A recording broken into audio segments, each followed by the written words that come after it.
Welcome to Controversial and Deep Biblical Breakdown series sponsored by the Scorn Black Man podcast. I'm your host, Zadok Israel. I got my co-host, Don Yehuda, and we got the good brother back in the building, ready to clip up on you fools. The brother, brother Malaki Macabee from HonorandHumilitySTL. Y'all go subscribe to the channel. And y'all go subscribe to the good brother Don Yehuda channel, Fire Talk Radio Podcast. Brother got some good shorts he bringing forth. But tonight is all about the good brother Malaki Macabee, and he's going to be bringing to y'all on Controversial and Deep Biblical Breakdown series. Moses didn't write the Torah that we use today. Just think about it. Oh yeah, y'all heard that right? Let me read that again. Brother Malaki Macabee presents Moses didn't write the Torah that we use today. Just think about it. This is going to be a good one for the books. Brother Doula Yehuda, shalom. How you doing? Hey, shalom, brothers. How y'all doing tonight? I'm good. Bless King, blessings. Blessings to you in the name of the Most High. Salute all you brothers in the name of the Creator. Bless up, bless up. Praise. You know, it's cooking up in here, though, man. Y'all already know what time it is, baby. When it get hot in the kitchen, you got to get about the kitchen, man. What's good? Yeah, that boy cooking for some hot grease tonight. Yeah, baby. We here to work. We ain't here to exchange no fancy soliloquies. They come to see us sweat. Shout out to the K Judah show. You know what I'm saying? Shout out to the Rhea. Shout out to Creative Gang in the building, baby. Shout out to the Creative Gang, man. You dig? You bring them, you raise them. All praises to the Most High, man. You know, a lot of controversy. You dig? In social media land. You understand? But you know, we here to make everybody challenge everybody to level up and think. That's it. That's it. You bring them, we raise them, though. Creative Gang in the building, baby. She Brew Faithless 144. Shout out to all y'all out there. I see your 007 Oracle. Pop, pop, pop. Just really put out that 007 pistol and really, you know what I'm saying, spit that thing, man. But like I say, the good brother Malaki Macabee, Controversial and Deep Biblical Breakdown series sponsored by the Scorn Black Man podcast. Y'all do me a favor, man, and hit that subscribe button. You know what I'm saying? Hit that like button. You know what I'm saying? Shalom to all of you. Brother Macabee presents Moses didn't write the Torah that we use today. Just think about it. Brother Malaki Macabee, you know, we like to let you do your thing. You want to share your screen, anything? I'm right here. We're going to probably ask you a couple questions in between. I know the brother Don Yehuda have a couple, and I'm going to have probably a couple. Y'all out there in the crowd, leave your questions as they go along. I'm going to try to store them out. And hey man, you know, clip up, baby. Clip up time. Yeah. All questions is welcome. It's all good. You know, it ain't no thing, man. In this quest of seeking salvation, seeking truth, seeking high truth, we all on the road together. Sometimes we get on each other's nerves. You understand? But hey, if we plan to be around each other forever and ever, then I'm pretty sure I'm gonna get on somebody's nerves at least one time. You know what I mean? It's just what it is. So, you know, we may not agree on anything, which is a fact. We not, you understand? But we can be doing anything right now. We could be out in the streets killing one another. We decided to come through and throw down spiritually speaking. So I salute all the brothers and sisters, regardless if they agree or not. I salute you, brothers and sisters, because you could be doing anything else. You understand? So, yeah, bro, we can get right into it. It ain't no thing. And the reason this is important because you got to know, it's important to know the character of the Creator or the character of the God that you serve. It's very important. You understand? And without knowing the character of who we call the Creator or who you call God, Yahweh, Yahweh, the Lord God, without you knowing the character of who you worshiping, you can be played like a fiddle at any moment. You see what I'm saying? Like, I mean, some people believe the spiritual realm is spookism or it's, you know, it's being too superstitious. But some of us know the spiritual realm is more of a reality than what you can physically and tangibly handle. You know what I mean? So you read, we read holy books and spiritual books, Bibles and all of divine visitation and all that. So if you don't know the character of the Creator, you get visited because, you know, visitation is turning up in these hours. You start getting visited through your dreams or whatever, and some makeshift deity tell you bow, you stand before your God. I am the God of Abraham, Isaac, and Jacob. And he looked like everything you was told he supposed to look like. He got the biggest, whitest, woolly afro. Boy, his beard down past his kneecaps. He's robed with a white garment brighter than the sun, boy. Huh? Blacker than Hilltop and Yehuda, Don Yehuda combined. And speak with the voice of many waters. Bow before your God. Huh? If you don't know the character of the creator, you'll get your kneecaps dusty bowing to this little makeshift deity. So that's why it's very important. So let me let everybody know too. I'm all with what's morally righteous and that exemplifies the character of the Most High. So you read that in the Torah that you have written down. Certain things that are righteous, that's right and direct. You understand? Love your neighbor as yourself. You understand? Many other things. I mean, it's even things in the Torah that's so thorough to where it tell you if me and Hilltop was enemies, but his beast got out, and I knew that was his beast. I got an obligation according to the Torah to return that lost beast back to my brother Hilltop, even though me and him is what? Enemies. You see? And in that's going to force us to talk and squash our stuff. I mean, I saw your wayward beast that got away from you, and I returned it, even though me and you ain't on good terms. So I'm always with whatever is righteous and correct. You did, but whatever goes against the character of the Most High, we got to question that. You understand? We got to question that. All right, so y'all got any questions before we throw down? Let's get it. Don't you got any questions before you start? No, I don't have any as of right now. I would like to just hear some of the information and then pose some of my questions as it comes along. Okay, no doubt, no doubt. Y'all know it's all love, man. Whenever y'all want to stop, you know what I mean, interrupt, whatever, just let me know. It ain't no thing. You know what I mean? One thing I like to do is take my time and you know what I mean? That way everybody can understand. The first thing I'm gonna do is share my screen. We ain't gonna, milly mouth side y'all. We're not gonna lick our fingers and guess which way the wind blowing. We're gonna go right to it. You know what I mean? I like going right for the jugular.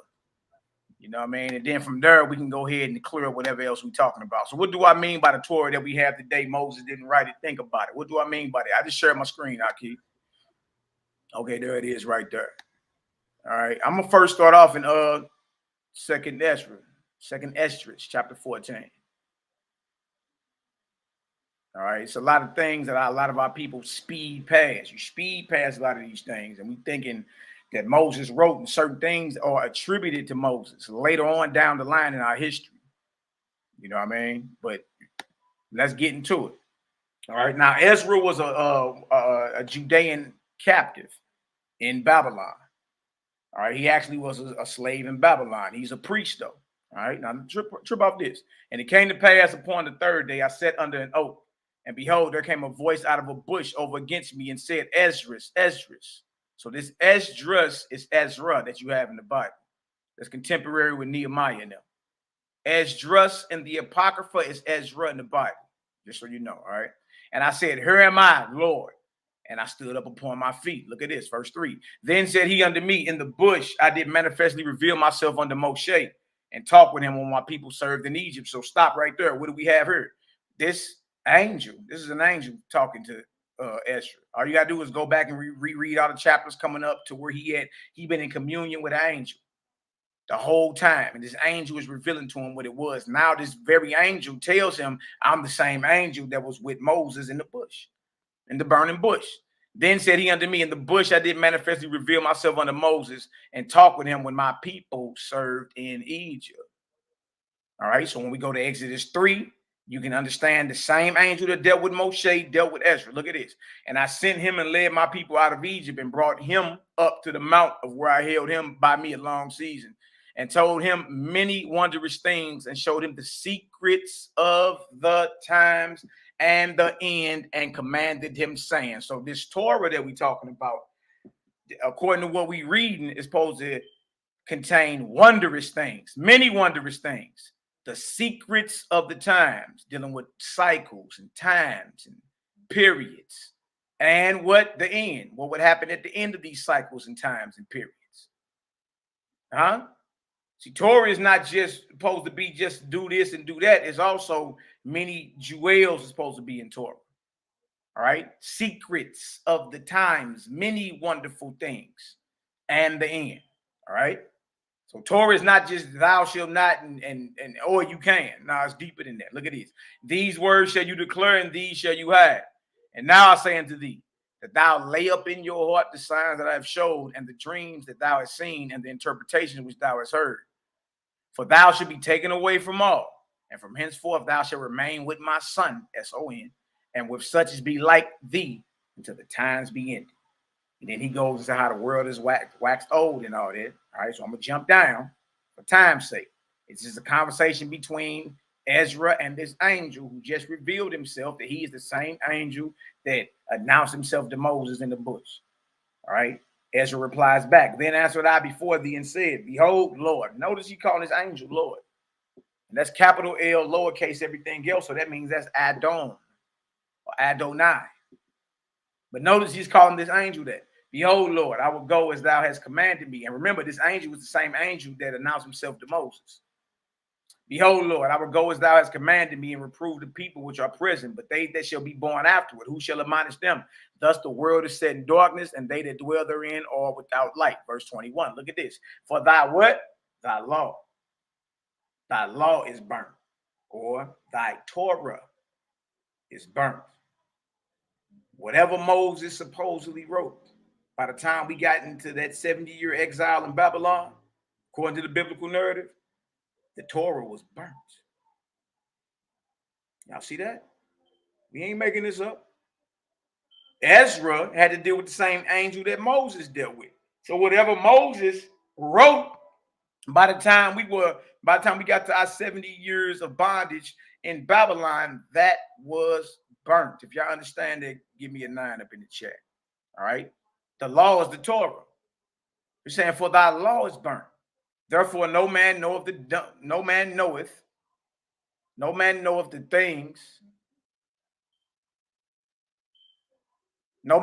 things that are done of thee, or the work that shall begin. But if I have found grace, now look at this. Pay attention to this. Look at this. Ezra just admitted that the Torah is burnt. Okay? That's burnt. So what you have today is not what Moses wrote. That's just a fact. That's not us, that ain't even no shot at nothing. That's just the truth. Like, you can't have what Moses originally penned, because according to 2nd Ezra 14:21, the Torah that the Judeans had was burnt. They didn't have a Torah. They didn't have it. Now look at this, verse 22. But if I have found grace before thee, send the Holy Ghost into me. Remember, this is Ezra hollering at the angel, who's the same angel that hollered at Moses in the bush. And that angel said he was the God of Abraham, Isaac, and Jacob. He's asking this angel to send the spirit, who's identified as the Holy Ghost, into him. Into him. So this is the spirit being invoked to come into Ezra. And I shall what? Write. What do we have here? According to the Bible. And I shall write. What is that when someone becomes possessed or inspired by a spirit to write? What do they call that today? Please tell me. What do they call that? You see that? Send the Holy Ghost into me, and I shall write all that have been done in the world since the beginning, which were written in your law, that men may find your path, and that they which will live in the latter days may live. So he send the spirit into me, the Holy Ghost into me, and the Holy Ghost will enable me to write. You see that? Look at that right there. But you hear people that have a problem with certain new information that's around, calling it being channeled and all that. But look at what your Torah is. Your Torah is a product of the Holy Ghost, or the Spirit, coming into Ezra, Ezra speaking, and the scribes writing swiftly. They wrote so fast that they wrote 204 books in 40 days. 204 books of Torah in 40 days. Yeah. I'm saying there's some new information around. Everybody running scared over new. Man, it was channeled. Well, what is this? What is this? Look at this. And he answered me saying, I'm going to read 22 again. But if I have found grace before thee, send the Holy Ghost into me. He didn't say send it in my house. You know what I mean? Let it rest on my forehead. Into me. So this is spiritual communion with an angel, right? And the Holy Ghost has been invoked to come into Ezra for the purpose of what? Running fast? Doing jumping jacks? Doing up downs? No, for the purpose of writing what? Torah.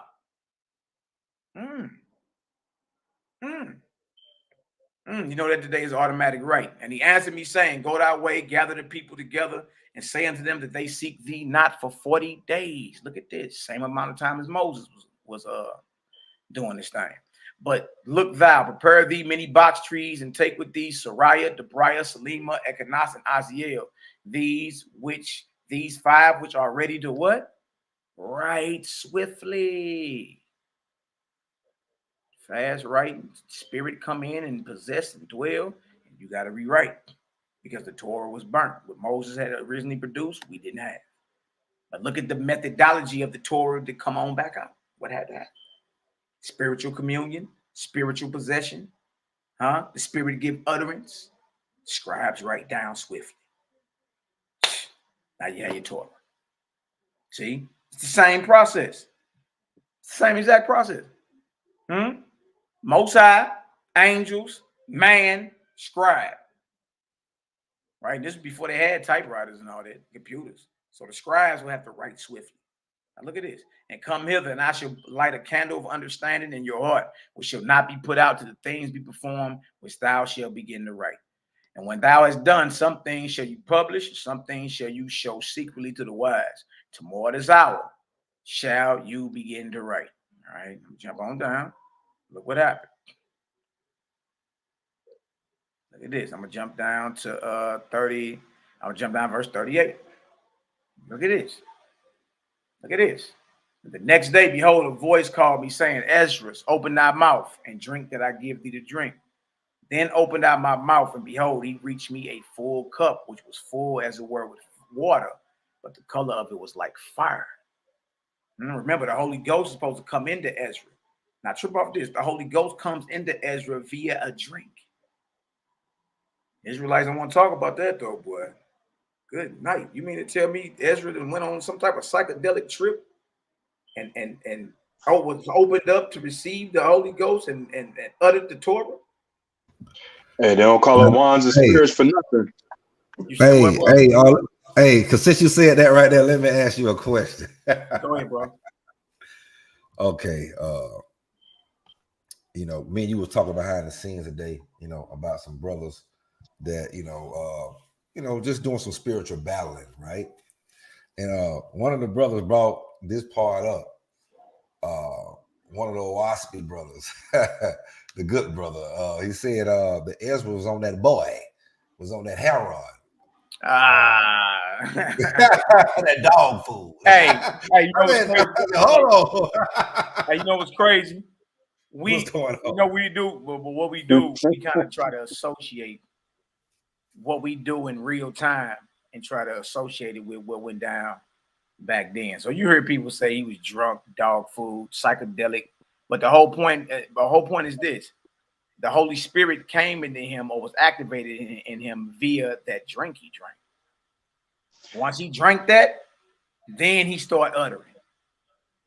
Yeah, kind of remind me of when they were talking about the indigenous people would drink the peyote, and they would go into the spirit world, and they would have them dreams, and they would decipher the dreams, and you know what I'm saying? It might give them a fortune or tell them a future, or maybe a tragedy is coming. But not saying that Ezra did that, but like you said, when we try to you know, put it in real time with things that we have understanding of today. Exactly. So let me ask you this, Malaki, why do you think that this information isn't widely spoken about? You know, to be honest with you, for me, when I heard you speak about this on, I believe on your own platform before, was like probably one of the first times that I heard this. So why do you think that the Torah, the original Torah, being burnt and destroyed, and Ezra, you know, reaching out to the Most High to rewrite the Torah or get the inspiration right. Why do you think this is not a commonly known topic within the Israelite community? Well, if you trip off of it, we always lose. We look at our book and it's spiritual, right? But we lose the political, the geopolitics that went down. You understand? So being that you can give a Mosaic authority to something that Moses never did, then that could work out for you and your bloodline and your sons in them, you know what I mean, if you position yourself right. So it's a lot of things that were attributed to Moses that it's obvious Moses couldn't have wrote it because the law or the Torah was already burnt. So I believe a lot of brothers that see this, because we read 2nd Ezra. Brothers read that. 2nd Ezra 13 is about the 10 northern tribes, and 2nd Ezra 12 about the eagle and the Romans, and you know what I mean? Like, you run through Ezra, you get a whole breakdown of world history and all that. So we read through it. The brothers are very well familiar with 2nd Ezra 13, 2nd Ezra 14, 2nd Ezra 15, 2nd Ezra 16, right? But we never slow it down and say, well, hold on, y'all. That means what we have, Moses didn't provide that. And once we do that, then we naturally gonna start questioning certain things that we feel is off. Like, hold on, how do we give Mosaic authority to something that we really don't know if Moses wrote or not? And as we keep reading, you're gonna see everything that Ezra came out with, we don't got. You know what I mean? So I just believe the reason it's not talked about as much is because there's a monster in the background called geopolitics. You know what I mean? Right. Okay. And then if the camp leaders and congregation leaders start bringing this out, then they're gonna be questioned. You know what I mean? And a lot of people don't like to be questioned. They be searching for the cool side of the pillow all night and all that. Nah, bro. Be sincere with it. Like, certain people got questions, and you should be at least willing to dialogue and talk with them. So I feel there's a monster in the room that nobody want to talk about. It's the geopolitics of the Bible. You know what I mean? And I got just one more question at this point. Now this question, I know you probably don't know, you wasn't there, and it's probably just a speculative or just to get your opinion. But do you think that in some form of fashion, the original text that Moses or Moshe wrote survived? Because we know when civilizations usually go to war and they conquer the losing civilization, they go into their libraries, they go into their catacombs, or wherever they're holding their knowledge, their sacred scripts and things of that nature, and may take those things back, with them. Do you think that the original writings may have survived in some form or fashion? Hey, you know what? That's a good question, because the ancient library of Alexandria, Egypt, we know it now as the catacombs in Rome. The Vatican got all of it. You know what I mean? And at their discretion, they let out what they, what it is that they think the public should have. So, and that's what I've been trying to tell brothers. Like, look, we talk all this white man stuff. The white man got his hands on every spiritual book you call yourself reading, either directly or indirectly. You got to go to the Vatican. Look, even the Dead Sea Scrolls, the Vatican edited them for 40 to 50 years before they made them known to the public. Right. You see what I'm saying? Good point. So if they anywhere, they would be in the catacombs in Rome, I would say.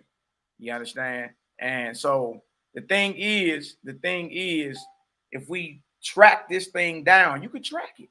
You could track it and see, okay, if it survived, or you understand, if we got access to it, you can track it down and see. It's a reason why this thing kept being burnt, but then the Most High kept sending men who were capable to hear his light.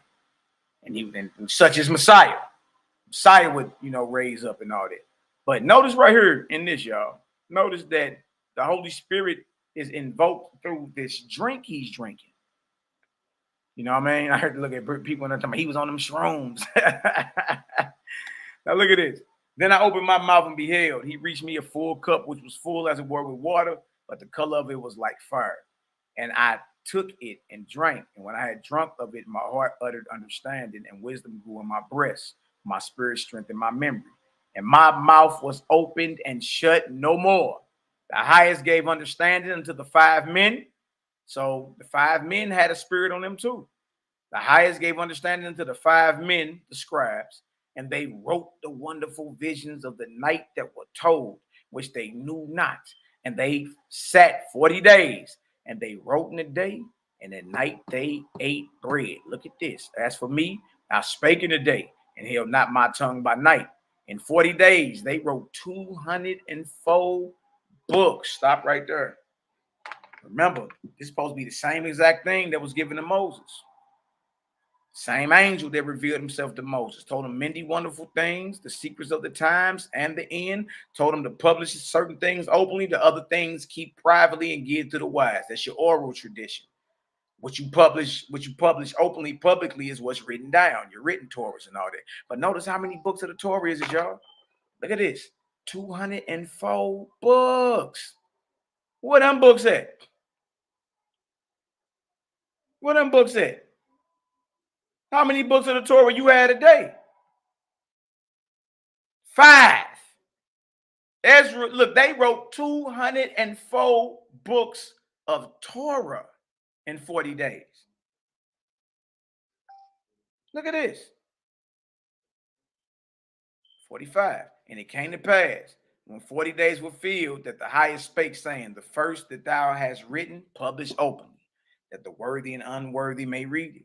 But keep the 70 last, that they may deliver them only to such as be wise among the people. So there are 70, there are 70 higher vibrational books of the Torah, you understand, that are only supposed to be delivered to the wise. All right, so 204 minus 70 is 134 books of Torah that the public's supposed to have. Wait a minute, you ain't even got 100 books in your Bible. You see? At best, you got is Ezra's Torah, but we see Ezra's Torah was 134 books that the public is supposed to have, that Israel is supposed to have. Where them at? You don't even got 100 books in your entire Bible. You see? So it was burnt right here during the time we was in Babylon. By the time we get up to the Greek occupation, it was burnt again. You see? By the time Messiah come on the scene, he didn't. That's why the scribes were his enemies. The scribes are the ones that's responsible for writing out the Torah, writing out the histories. And here come the Messiah teaching everything opposite of what they had written down. You see that? Look at this. But keep the 70 last, that thou mayest deliver them only to such as be wise among the people. For in them is the spring of understanding, the fountain of wisdom, and the stream of knowledge. And I did so. If y'all understand that Ezra was given 204 books of Torah, right? Told to publish 134 books and only keep 70 of those books for the wise. So in the public domain, we supposed to have 134 books of Torah. You only have 5. You ain't even got everything Ezra. You may have fragments of it, but you ain't even got what Ezra wrote down. So if you understand, we at least supposed to have 134 books of Torah that we are supposed to be familiar with. Please give me a 7 up in the chat. Bless up. Now, my brother Don Yehuda asked about, do I think if there's any more surviving things of Moses? All right. Now watch this. I'm gonna drop that. All right, I'm gonna hit share again. We're gonna go over to the Nazarene Acts of the Apostles. All right. Which basically is our brother Peter's journal. All right, so let me show y'all this real quick. Y'all bear with y'all brother for a second. Bless up. All right, let me show y'all this. So this is Nazarene Acts of the Apostles. All right, bring this on up. All right, excellent question. Bro asked, did any of us survive? Do we got it? There's a bunch of 7s out there in the chat. I think it's all the YHWH'S. Shalom, YHWH. Shalom, brother. Shalom. Nah, I mean, bro, we in the Bible. That's what I'm saying. Right. Like, it's a big conspiracy. Like, the thing is this, man. Like, can't nobody force you to believe nothing. You know what I mean? Right. The YHWH may resonate with you, brothers, or it may not. You know what I mean? Can't nobody force you to believe anything. You dig? But see, one thing, like we was on Sinetta's show the other night, you know, Apostle was on there, and he couldn't make the distinction between, look, bro, I went to the Bible and showed you what I was talking about. You see that? And so that's what I'm saying. It's like, all right, yeah, we mob deep, you know what I mean? Yeah, the Creative Gang is a movement, that we family and all that, but deal with what's right in front of us. We dealing with the scriptures. We all subscribe to the Apocrypha, at least most of us do. That right there presented a cold hard fact that we don't have the Torah that Moses was given. Yeah, well, I caught some of that the other night. I had to catch the replay. Unfortunately, I got the days mixed up working and everything, working that third shift. But I seen when you know, you have brought that information out to the elder apostle, and he was still denying under the pretense of saying that it was the linguistics, that the words that you were bringing out in the blue letter really didn't mean that. So why do you think when showing these things in the blue letter and everything that you're talking about tonight, and you know the meaning of the words, the etymology, the definitions and so forth, just like tonight with this lesson that you're bringing out, that Ezra actually wrote the Torah that we have right now versus the original text by Moshe himself, why do you think when that information is brought out and you bring the receipts, people still buck back instead of humbling down? And even if they disagree, at least saying, all right, well, let me go and do my research versus, no, that ain't what it is. Why do you think that's happened? Yeah, because we've been in agreement. We've been in agreement with these unclean forces for so long, we think it's normal. So yeah, I understand that we grew up with a phrase, hit dogs holler, or empty wagon make the most noise. You understand? If what we've been bringing out, my brothers and sisters with the Owaspy, my brothers and sisters with the Nazarene and Sing literature, that what we've been bringing out, bro, was irrelevant, we wouldn't be living in men's head rent free right now. You know what I mean? Like, I'm talking about people that don't even like each other coming together and making 5-hour videos, and it's all emotion. So it's because we've been in agreement with these unclean forces, and what we thought was complete truth, we realize now the journey continues. We still got more mountain to climb. You understand? We don't have every piece to the puzzle. That's what it is. You know what I mean? So it's all good. I'm here to be patient with the brothers. I let the brothers and sisters know I love them regardless. You understand? But if we're going to talk, we're going to have to talk about what's real and aside of all the emotional rhetoric. You know what I mean? Because men be thinking they win something just because they yell. That don't mean you won nothing.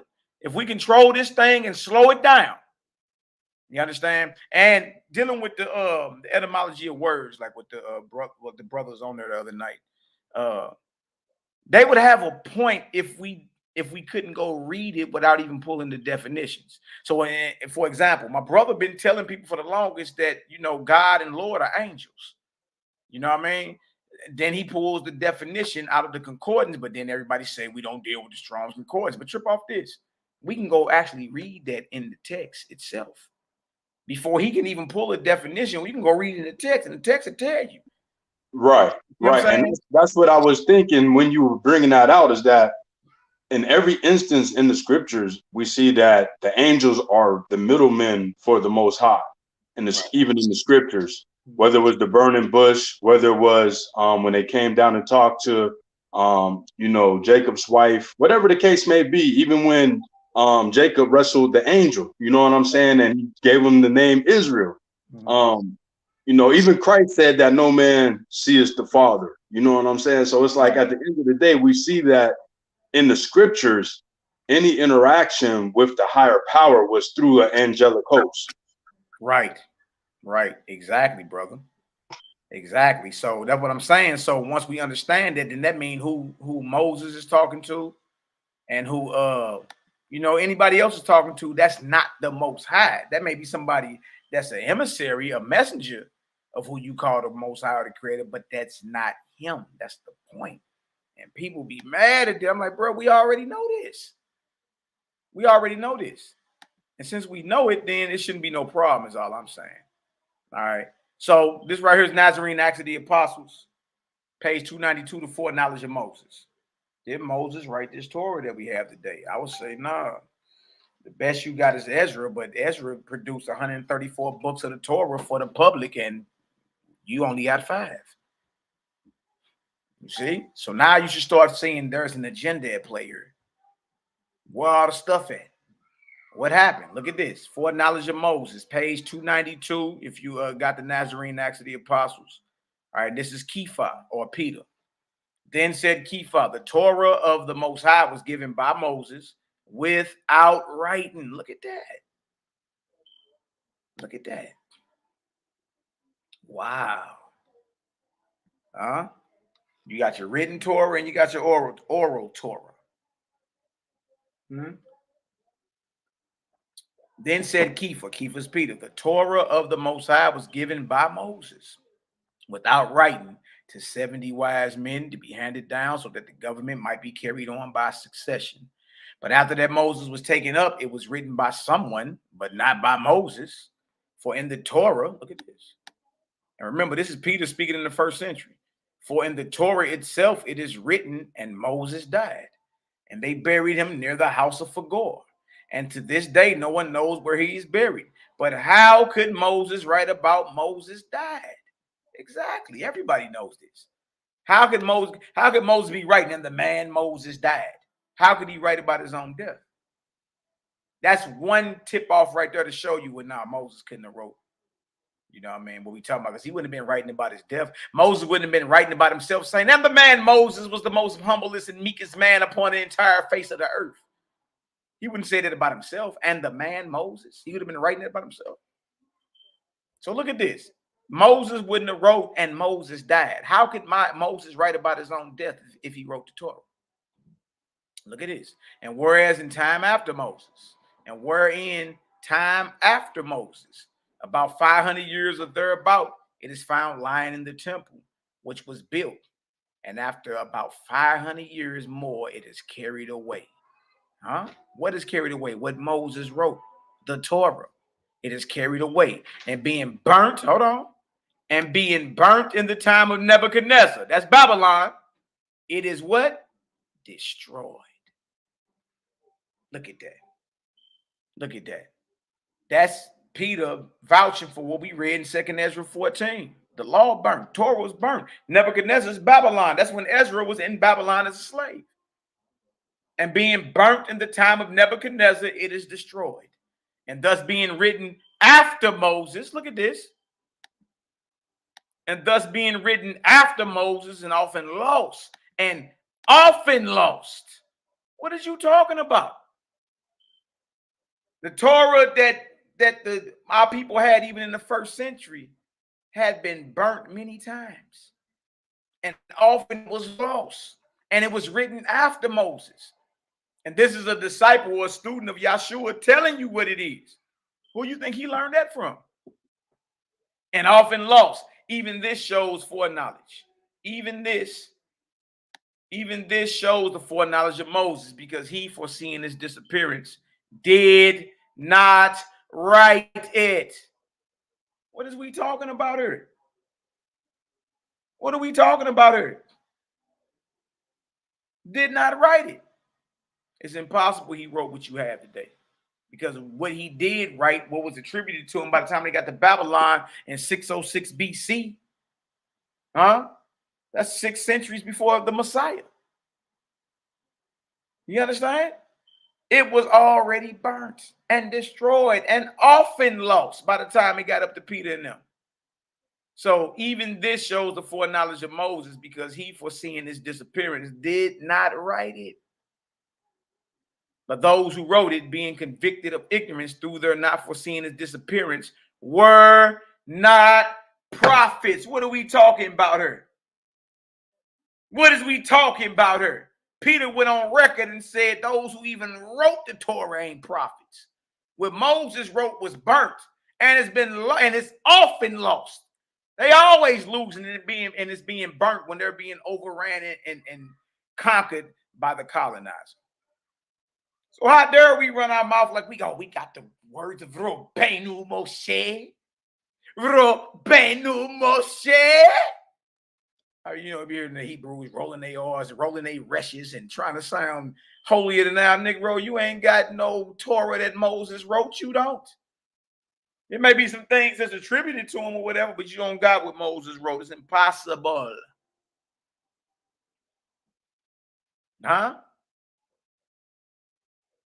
Wow. Peter say they weren't prophets. The Torah has been burnt during the time of Nebuchadnezzar. It's often been lost.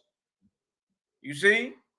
So no. We got a problem. And even during the time of Jeremiah, before the Babylonian, before that, You know what I mean? He was talking about them scribes, man. You know what I mean? He was talking about them scribes and all that. Matter of fact, hold on. I got y'all some more. Let me throw this back right here. Let's go on back. I'm going to go on back up for give y'all a little more of that. Stay up in these Nazarene acts for a minute. I got something for you. Right here. Corruption of the Torah. Uh-oh. Mally, here you go. I know somebody probably milly mouthing and side jawing right now, but they be all right. All right. Look at this. Nazarene Acts of the Apostles. Peter again. For the scriptures have joined to them many falsehoods against the Most High on this account. They wasn't under no illusions. They knew it was falsehoods added to the scriptures. You dealing with the scribes. Why do you think the scribes were the Messiah's main enemies? What are we really talking about here? Are we really still arguing this? Are we really still arguing that this is what Moses was talking about? Are we serious? It's telling you, look, that deal been burnt, refurbished, and it's been all type of editions of it, versions of it. You understand? Kingdom to kingdom, many different scribes, whether it was Israelite scribes or Gentile scribes. You understand? You don't have what Moses, you do not have what Moses originally produced. And here we go ready to hang each other because we got a different understanding. You ain't got what he produced. How? How? We went right to Ezra. Y'all, you subscribe to Ezra. Torah burned. Ezra produced 204 books of the Torah, 134 made public. You only got 5. We go over to the Nazarene Acts of the Apostles. Oh, no, Moses ain't right there. It was burnt by the time Nebuchadnezzar. It's often been lost. And those who wrote it weren't even prophets. Jump back up to page 271, Nazarene Acts of the Apostles. Corruption of the Torah. And it's telling you the scriptures have many falsehoods joined to them. Do we need to go over some? To show you this ain't what the Creator was ever talking about, ever. You know what I mean? Now, what's right and exact and what's, you know, what has to do with righteousness and the entire moral compass of the Creator, what adds up with his creation and his character, we rock with that. That's what's up. Do good unto others, righteousness done unto others. You know what I mean? Love your neighbors, you love yourself. Absolutely. Fruit of the Spirit, love, joy, peace, long-suffering, gentleness, kindness, yeah. All that. You know, but when you get to talking other stuff that's opposite of the Creator's character, we got to question that. You know what I mean? And we got a right to question it. For the scriptures have joined to them many falsehoods against the Most High on this account. The prophet Moses, by order of the Most High, delivered the Torah with the explanations to 70 chosen men, in order that they also might instruct such of the people as they chose. After some time, the written Torah had added to it certain falsehoods, contrary to the Torah of the Most High. There's 2 different Torahs. What are we talking about? You got the written Torah of the scribes, and you got the Torah or the light of the Creator. That's all we're talking about here. The higher law. The higher law. Brothers don't deal with Torah. Rob. You're hearing all that madness from these milly mouth Negroes. Stop it. You know, good and well, we talking about exercising righteousness and good works. Living by the teachings of the Messiah. That's higher law. That's not the same thing as what you got written down. It's something totally different. It's the higher light. You see what I'm saying? Look at this right here. It says right here. It says, after some time, the written Torah had added to it certain falsehoods, contrary to the Torah of the Most High, who made the heaven and the earth. So we talking about the Creator and all things in them. The evil one having dared to work this for his evil purpose. The evil one, the false gods. No, you mean to tell me the false deities or the false gods got inspiration within what we call the Holy Bible? How would they do that? I wonder how. How would the false gods get their agenda into what we call the Holy Bible? I wonder how that works. I wonder how that works. Because it said the evil one or the false deities haven't dared to work this for his evil purpose. This took place in reason and judgment, that those might be convicted who should dare listen to the things written against the Most High. You see this? How dare we believe the Most High want a chopped off ox head or a chopped off goat head on his altar? How dare we think that's righteous and holy? Cursing 42 children in the name of your Lord and birds having the mastery of them. It's letting you know the false deities got inspiration in the text. There have been many false things written against the Most High that have crept into the Bible. What you think? You think this deal was FedExed from the Etherian realms? FedEx from what? The throne of God. How about we not be gullible in our understanding? You understand? Because you need to know what you worshiping, who you worshiping. You need to be right and exact in what you're doing. We ain't got no time to be playing with this. Look at this. It says right here, this took place in reason and judgment that those might be convicted who should dare to listen to the things written against the Most High. He's bloodthirsty. You know what I mean? He wants bloodshed and warfare and chopped off heads and scraped off fat off organs. And come on, man. Commanding to kill infants and sucklings. And come on, stop that. Stop that. How dare we listen to the things written against the Creator? And those who through love toward him should not only disbelieve the things spoken against him, but should not even endure to hear them at all, even if they should happen to be true. Judging it much safer to incur danger with respect to religious faith than to live with an evil conscience on account of blasphemous words. Good night, boy. Good night. Good night.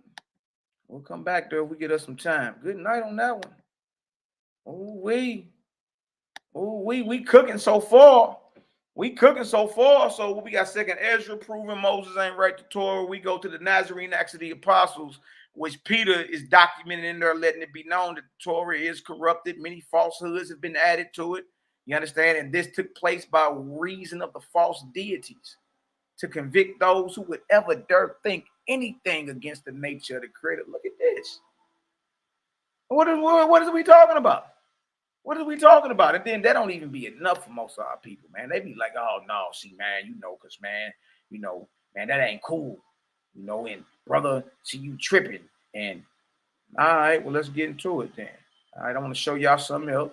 All right, let me share my screen again, big dog. Share screen. All right, let's go look at one of their scholars then. Let's do it like that. Now look at one of their scholars. Macabee ain't made none of this up. None of it. All right. Let me show y'all this. Surgical with this boy. Created gang in the building, baby. We bring them, we raise them. I believe that. Look at this right here. All right, let me show the sidebar on this. This right here, y'all. This book was written in the 1960s. Moses and the original Torah, the real character of Moses and the essential message of the Torah, the essential message by Hillel Silva. Jew boy. Jew boy. Matter of fact, a rabbi, quote, a so-called rabbi or a master in the Torah and the oral traditions and all that. Really? Look him up, Hillel Silva. Wow. See what he got to say. I'm just going to read pages 7 and pages 8. All right. Show y'all that right here. All right. Torah that men had rejected. All right. Me acting like we ain't studied what we talking about. We ain't just rolled over and scratched our side and came outside with this. Man, we studied this backwards and forwards. You know what I mean? Make sure we had every aspect covered. We already came outside with this. So all that fat mouthing with a whole bunch of people yelling, yeah, that sound good. But when we slow you down, most of you brothers are Gregory Hines Israelites, tap dancers. When we box you in and corner you in, oh no, them all rib shots there, boy. Them all body blows. You know what I mean? That's what I'm saying. It's like we got to stop acting if we gonna come on out with the information and build with our brothers and sisters, whether it's a debate or dialogue with the information. We got to leave all that funny business at home. Getting personal, slobbing at the mouth, hating your brothers and later for all that. It's just information. We ain't authored none of it. Look, we show you our sources. We show you where we get our information from. It ain't like we authored none of this. The Torah. Khan. All right, go ahead, Aki. What you got for me? Nah, man. I was hitting you with a con, man. Oh, Khan. Okay, my bad. My bad. Go ahead, Let's brother. read this real quick. Let me get it going. Let me get on my good foot. The Torah that men have rejected. When the prophet Amos, 8th century BCE, speaking in the name of Yahweh, confronted his people with the challenging question, did you bring to me sacrifices and offerings the 40 years in the wilderness, O house of Israel? Amos 5:25. He was clearly expecting a negative response. He would not have uttered his challenge if it were generally held on the basis of a long-established tradition or a sacred document. That such sacrifices had in fact been offered during the 40 years of the wandering of their ancestors in the wilderness. On the contrary, Amos's rhetorical question presupposed that the people knew there had been no such sacrifices. That's a problem. That's a problem because supposedly we got the whole institution of sacrificing from Moses as well.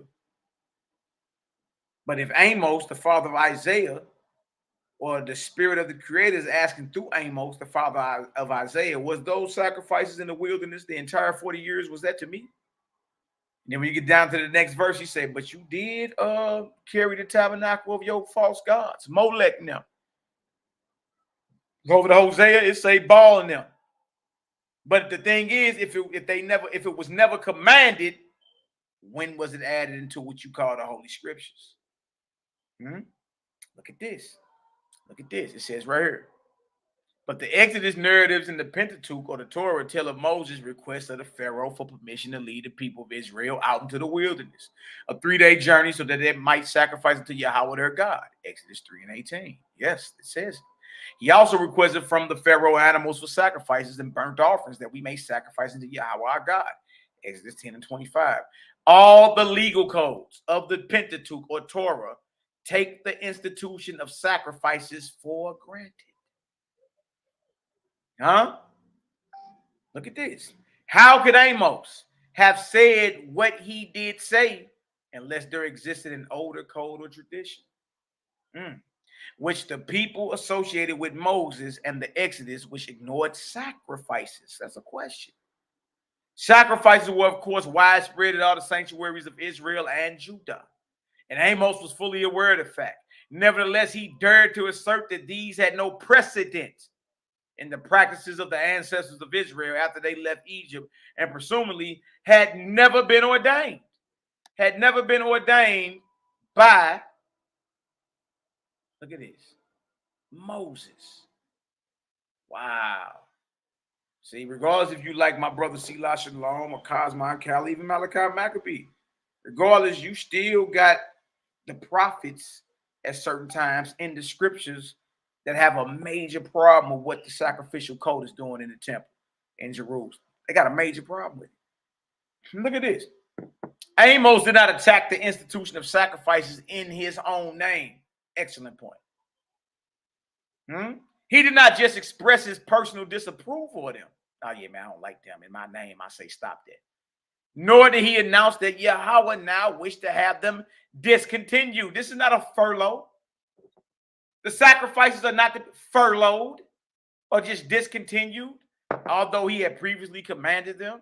Amos categorically declared that they had never been practiced by the people of Israel through their 40 years wandering in the wilderness. Y'all heard this? He like Amos didn't attack this, the sacrificial, the institution of sacrifice in his own name. He didn't give his own opinion. He didn't even say, hey, the Most High said you can do it for a time period and then stop it. We're going to furlough the sacrifices. Nah, he categorically declared that they had never been practiced. Never been practiced by the people of Israel the entire 40 years of wandering in the wilderness, with the clear implication that they had never been commanded to do so by the Creator. If no sacrifices were offered in the wilderness, there was no need for a priesthood. whose function it would be to officiate at them. The biblical account of sacrifices offered at the tent of meeting during the years of wanderings in the wilderness must therefore be viewed. This is how you view that thing. Because you do have it written in the Bible, right? But if it was never commanded by the Creator, and if Moses never ordained it, the only way you can view how the sacrifices, how the Levitical priests got this Mosaic authority, how Aaron and his sons end up with the priesthood and the divine authority for thousands of years. The only way you can view this, if it was never given in the original Torah of Moses, and if the Creator never ordained it, look at this. Look at this. It says right here, the biblical account of sacrifices offered at the tent of meeting during the years of wanderings in the wilderness must therefore be viewed as a later priestly revision. Bag drop. What is we talking about here? They backdating the scriptures. It's a later priestly revision. Really? Ezra was a priest, wasn't he?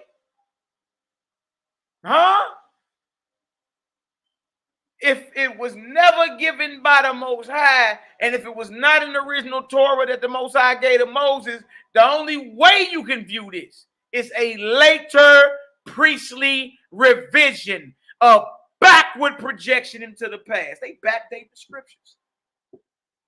They backdate the scriptures, which was intended to give Mosaic authority to the institution of sacrifices and to the Levitical or Aaronic priesthood. What is we talking about here? We all know Moses' Torah was burnt. We all know Israel came out of Babylon with a refurbished Torah. We all know it was supposed to be 134 books, 204 books total. I had 734 books for the public. 134 books of Torah, you only got 5. What is we talking about here? In Moses' original Torah, there was no sacrificing, no bloodshed, no chopped off animal heads, none of that. That is a later priestly revision, a backward projection into the past, which was intended to give Mosaic authority to the institution of sacrifices to the Levitical or Aaronic priesthood. You don't even know what you up against. They backdating the scriptures. They backdating the scriptures and putting, and through the false scribes, putting in the worship of these false deities, fronting as if they're the creator. I know it hurt. I know. Look at this. This same priestly expedient is responsible also for the rather strange tale that the Israelites, before their departure from Egypt, were instructed by Moses to ask of their Egyptian neighbors jewelry of silver and of gold and clothing. And Yahweh had given the people favor in the sight of the Egyptians so that they let them have what they asked. Without this gold, silver, and clothing, the Israelites could not, of course, have made offerings of gold, silver, bronze, blue, purple, and scarlet stuff, and so forth, for the furnishing of the tabernacle in the wilderness. Exodus 25:2. Deuteronomy, how many of y'all know this?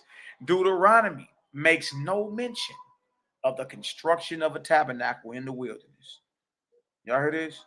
There's nowhere in Deuteronomy does it mention the construction of a tabernacle. And Deuteronomy is supposed to be a rewriting. You understand? A rewriting of what it originally was supposed to be. But no construction of the tabernacle in the wilderness. You see that? Look at this right here. Egypt had a sacrificial system which was undoubtedly well known to Moses and to the Israelites. So did all the peoples of antiquity. Absolutely. Moses would have none of it in the Torah. Exactly. Why would Moses? What, like, okay, so we adding Babylon, Canaan, and Egyptian stuff into the Torah. Egypt had a sacrificial system which was undoubtedly well known to Moses and to the Israelites. So did all the peoples of antiquity. Moses would have none of it in the Torah, which he gave to his people. He rejected the entire system of sacrifices. He rejected the entire system of sacrifices as a means of worshiping the Creator. Bag drop. I don't even know what else we talking about here. This was a religious innovation of a startling. This was a religious innovation of a startling and revolutionary character. The elaborate sacrificial system, which is found in the Torah, was undoubtedly developed later under Canaanite influence. Good night. It's Canaanite. Canaanite. Canaanites doing some of the same sacrifices. Look at that. If y'all understand so far what's being said up in here, give me an 8 up in the chat. That's how we know Moses ain't writing none of this. You see that? They say, oh, that's Canaanite. That's what that is. I know Millie Mouth Negroes mad. Nah, boy. I know you Millie Mouth Negroes mad. Nah, but you be all right. Shout out to all the haters, jaw jackets, and naysayers. We love y'all too. Bless up. Believe that. We love y'all. Good thing to have enemies, boy. I kind of tell you. The enemies promote you good. You know, your enemies do better promoting than you do. All right. The elaborate sacrificial system, which is found in the Torah, Pentateuch, was undoubtedly developed later under Canaanite influence. In some instances, the very names of the sacrifices were appropriated from them. Amos knows of a Torah of the Most High. He denounces the people of Judah for having rejected this Torah and for not. Now, don't tell me you ain't going to zoom in for me. Don't get weak on me. And for not having kept YHWH's statutes. He does not specify wherein this rejection consisted and in what regard they had failed to keep the statutes. He calls attention, however, to the lies which have led them astray after which their fathers walked. This undoubtedly was understood by his listeners to refer to the worship of other gods and idolatrous practices. When Amos subsequently enumerates the transgressions of Israel, he is more specific. They sell the righteous for silver and the needy for a pair of shoes. They trample the head of the poor into the dust of the earth. See, no righteous works. But you still 613 laws, though, huh? They indulge in the indecent rites which were associated with the worship of Astarte. All right. And there's many more in this, man. This is a very, very good read. I would suggest y'all grab it. All right. Very, very good read. All right. Hey, brother Malachi. Go ahead, bro. Did I catch that right? That it said it was heavily influenced by Canaanites? Yeah, Canaan. Absolutely. Heavily influenced by Canaan, and in some cases, the very names of the sacrifices. Hold on, let me pull this back up real quick. Yeah, in some cases, the very names of the sacrifices, but that shouldn't be that hard to tell. Matter of fact, let's go to Amos. Let's show. We writing the Bible with it. We can go show Amos, and then we can go show Hosea, and you see the gods of Canaan are being called on. Let me pull this up. Yeah, bro, Canaanite influence. Go ahead. Hey, brother Malaki Macabee. The brother BC says where Aaron get that golden calf idea from? Where Aaron get the golden calf from? Well, that's actually an Egyptian god. You know what I mean? So that's actually an Egyptian god. You know, nobody ever tripped off. According to the biblical narrative, Aaron was a metal worker. You know what I mean? He had the ability to melt down precious metals and then, you know what I mean, fashion and construct this so-called makeshift deity. You know what I mean? So yeah, he was skilled in that. They were skilled, but that was an Egyptian god, though. And then he said, "This hero Israel, these be the God. This is the God that led you up out of Egypt." And he called that the creator. He gave the attributes of the creator, you understand, to this little makeshift deity he just made. Hathor. Shout out to SHALOM. That's right. Yeah, I know the sister. I know the sister Natalia brought out some information showing that Egypt and Canaan heavily influence one another. Have you seen any of that? I haven't seen her information on any of that, but just based off the research that I've been researching, yeah. Yep, Canaan, Egypt, and Babylon. The Hebrew culture is an amalgamation of all that. It's a mixture of it. You know what I mean? It's a mixture of it. It's a very, matter of fact, I'll put a video in the link, but it's a video that goes right into it. It's like a 22-minute video. I'm talking about back to back. It show you the whole rundown. You feel me? Of the gods of Canaan, and then how they crept their ways into what we call the scriptures. All right. But look, we can show it though. See, that's a beautiful thing about it without even going to a definition or going was the main one. Was the main one Baal? You said what? Was the main god of Canaan Baal? Baal was one of them. Yep. You got Baal, Molech, El. El was another one too. Yeah, Molech. Baal, Molech, El. You got Ashtaroth. You know what I mean? It was a whole bunch of them warring angels for Baal. There's a whole bunch of them. Those are false deities and gods. All right, now watch this. Let's go to Amos. All right, let me share my screen real quick. Shout out to my brothers, Scorn Black Man podcast. My brother Don Yehuda, he got him a podcast too. Y'all support these brothers, man. Fire Talk Radio. Y'all go hit that subscribe button and support the brother Don Yehuda, man. Let's give him the 50 subscribers tonight, man. Y'all go hit that subscribers tonight, baby. Fire Talk Radio podcast. The brother got some good shorts up there, man. I like that. Fire Talk Radio. That's what I'm talking about, bro. Now look at this right here. So this is Amos 5:25. This is what the author was just talking about. The author was just talking about this. That book we just read, he was talking about this right here. Have you offered unto me sacrifices and offerings in the wilderness 40 years, O house of Israel? Y'all, that's a question. And it's going over the entire duration of the wandering in the wilderness. Why? Because according to the biblical narrative, Israel wandered for 40 years, correct? So this ain't say 2 weeks. This ain't say a fortnight. You know what I mean? This ain't say, a little sprinkle here, you was on something here right, and a little smidgen here you did wrong. That said the entire 40 years. Have you offered unto me sacrifices and offerings in the wilderness 40 years, O house of Israel? Look at this.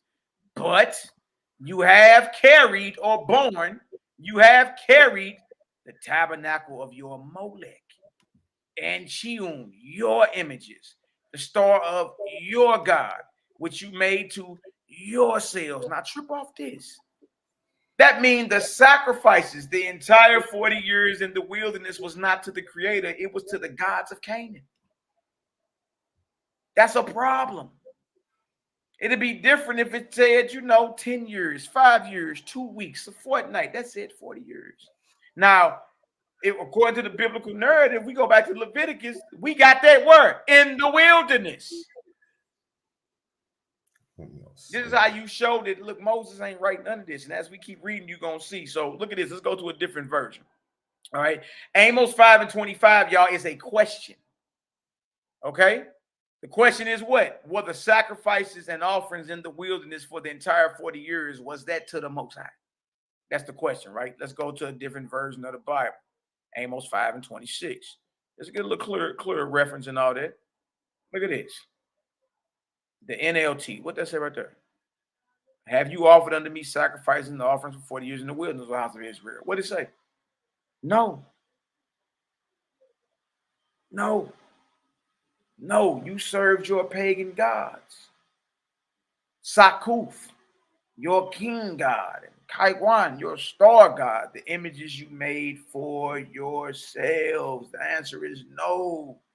The Creator never wanted these offerings and this bloodshed. He never wanted it. He never wanted it. 40 years you was worshiping the gods of Canaan. That's what you was doing. You know what I mean? That wasn't no good look. Sacrifices in the wilderness was not to the Most High. It was to the gods in Canaan. Let's go look at some of these sacrifices. We surgical with it. Let's go look at some of them. And you tell me deep down in your spirit if this is righteous. You tell me. All right. Remember, we just read where that wasn't to the Most High. So who is this Lord? Who is the Lord talking to Moses? Look at this. Look at this. So Leviticus 1, the law of burnt offerings. All right. Remember, the whole 40 years you was not offering to the Most High. But you was carrying the tabernacle of Molech. And the Lord called unto Moses and spake unto him out of the tabernacle of the congregation, saying, speaking to the children of Israel, saying to them, if any man of you bring an offering unto the Lord, you shall bring your offering of the cattle, even of the herd of the flock. Leviticus 1:4. And he shall put his hand upon the head of the burnt offering, and it shall be accepted for him to make an atonement. Leviticus 1:6. And he shall flay the burnt offering and cut it into pieces. Leviticus 1:8. And the priest, Aaron's son, shall lay the parts, the head. Y'all, this is a chopped off head. This is a chopped off head. Goat head on the altar to the God. What are we talking about here? And the priest, Aaron's son, shall lay the parts, the head, and the fat, in order upon the wood that is on the fire, which is upon the altar. Leviticus 1:10. Leviticus 1:10. Look at this. And if his offering be of the flocks, namely of the sheep or of the goats for a burnt sacrifice, he shall bring it a male without blemish. Leviticus 1:12. And he shall cut it into pieces with his head. Look at this. This is a chopped off head on the altar to the God. And we just read where that went to the Creator. These are chopped off heads on the altars. Do y'all understand this? And these offerings were going on at least twice a day. Chopped off heads on the altar to the God. And he shall cut it into his pieces with his head and his fat. And the priest shall lay them in order on the wood that is on the fire, which is upon the altar. Leviticus 1:14. And if the, look at this, and if the burnt offering for his offering to the Lord be of fowls, then he shall bring his offering of the turtle doves or of the young pigeons. And the priest shall bring it unto the altar and wring off his head. Wring off his head.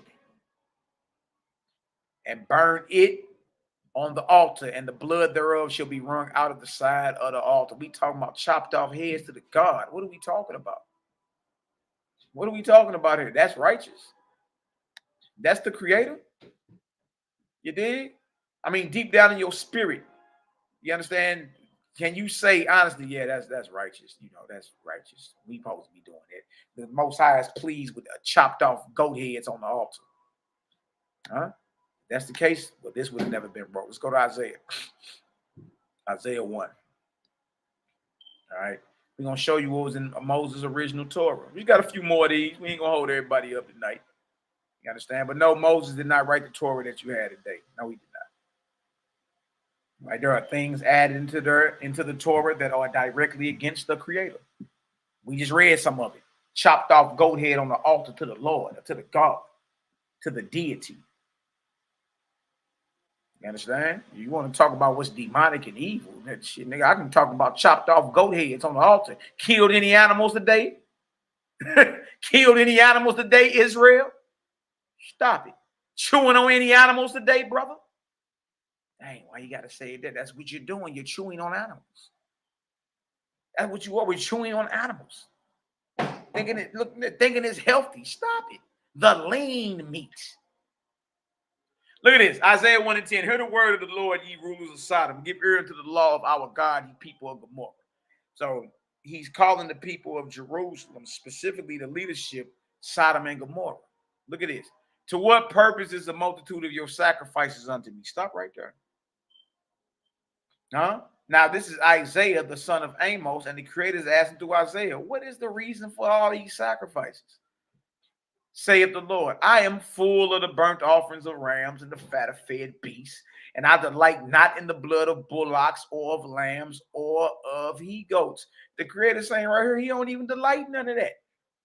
What is the reason you killing all these animals for and sprinkling all this blood and cutting up all this fat? I delight not in the blood of bullocks. I am full of the burnt offerings of rams and the fat of fed beasts. Yeah, we don't want none of that. Never wanted it. Never wanted it. Never commanded it.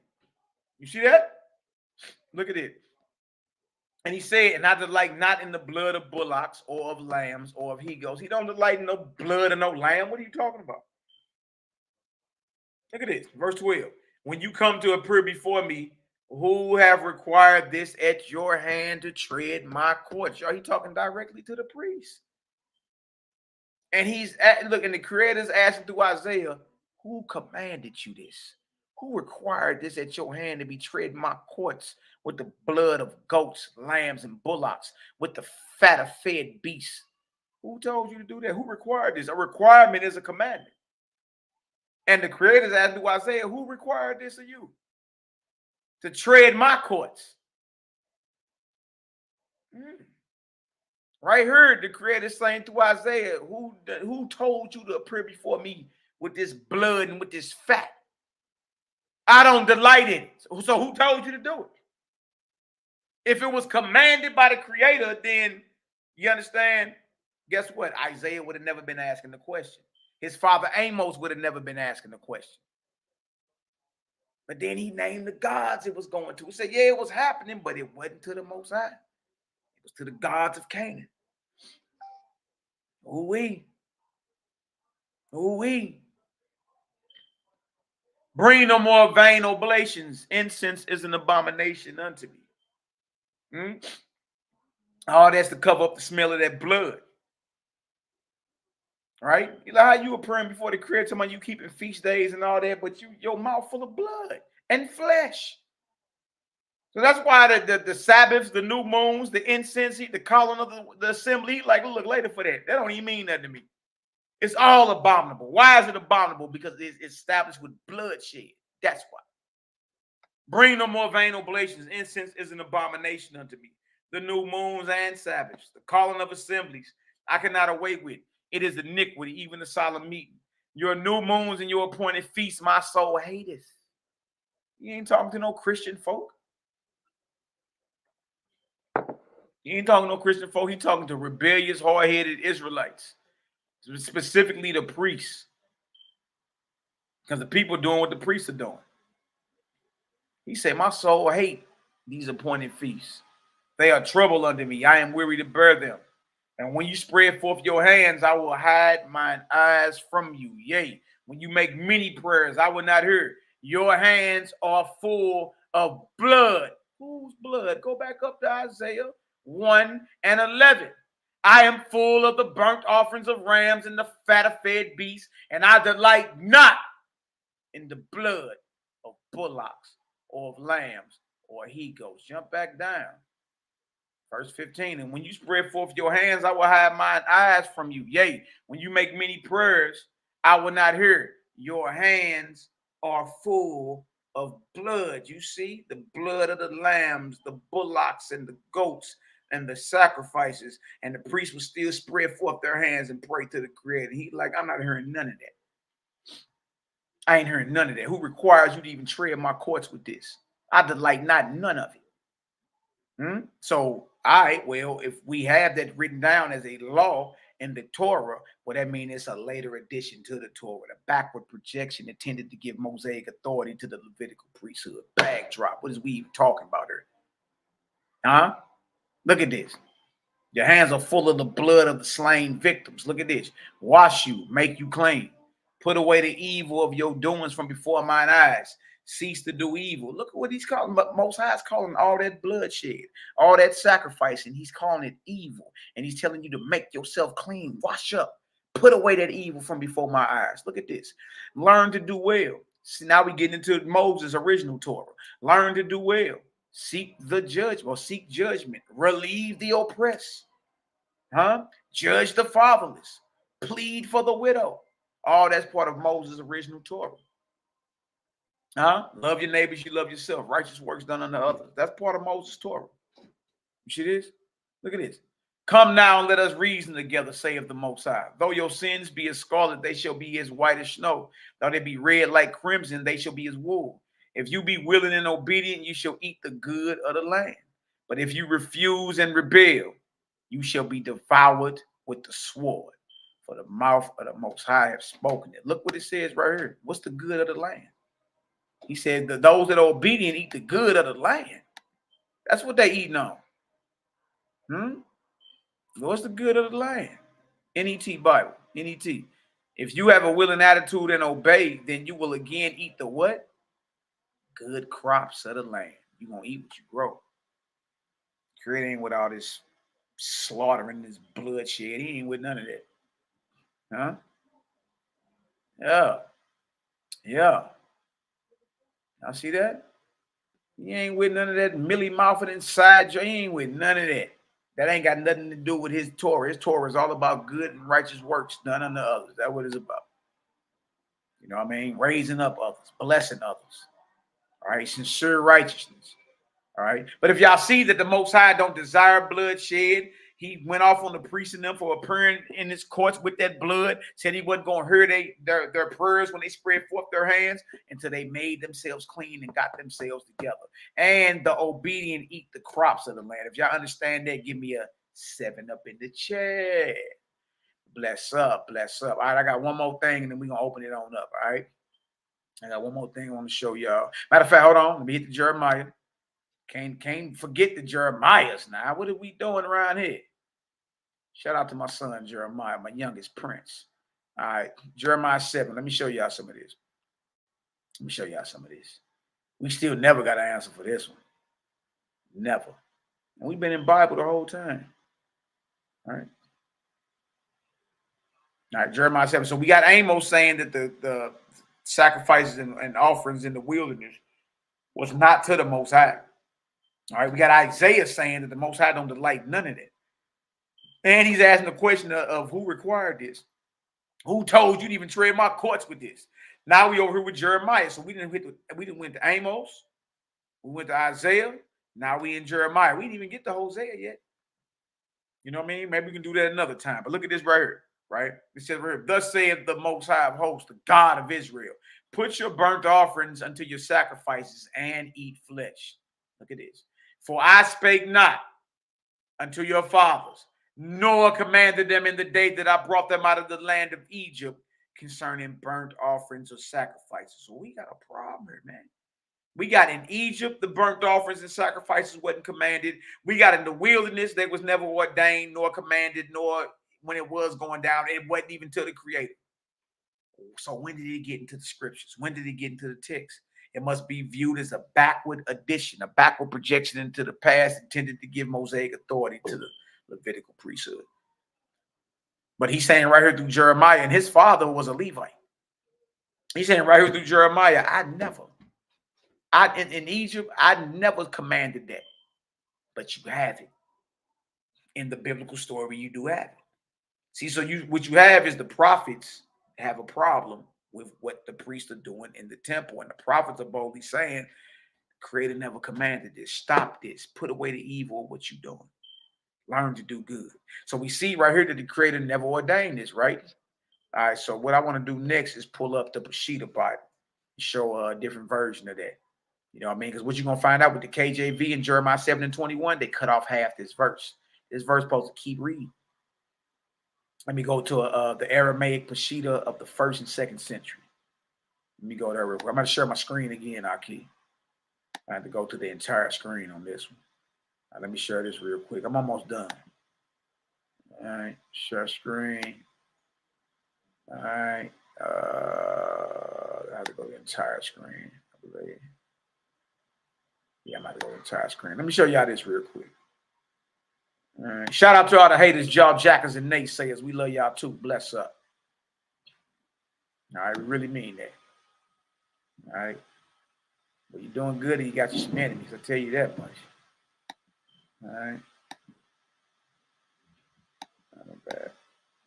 All right, this right here is the Peshitta Bible, Holy Bible from the ancient Eastern text. All right, from the Aramaic of Peshitta.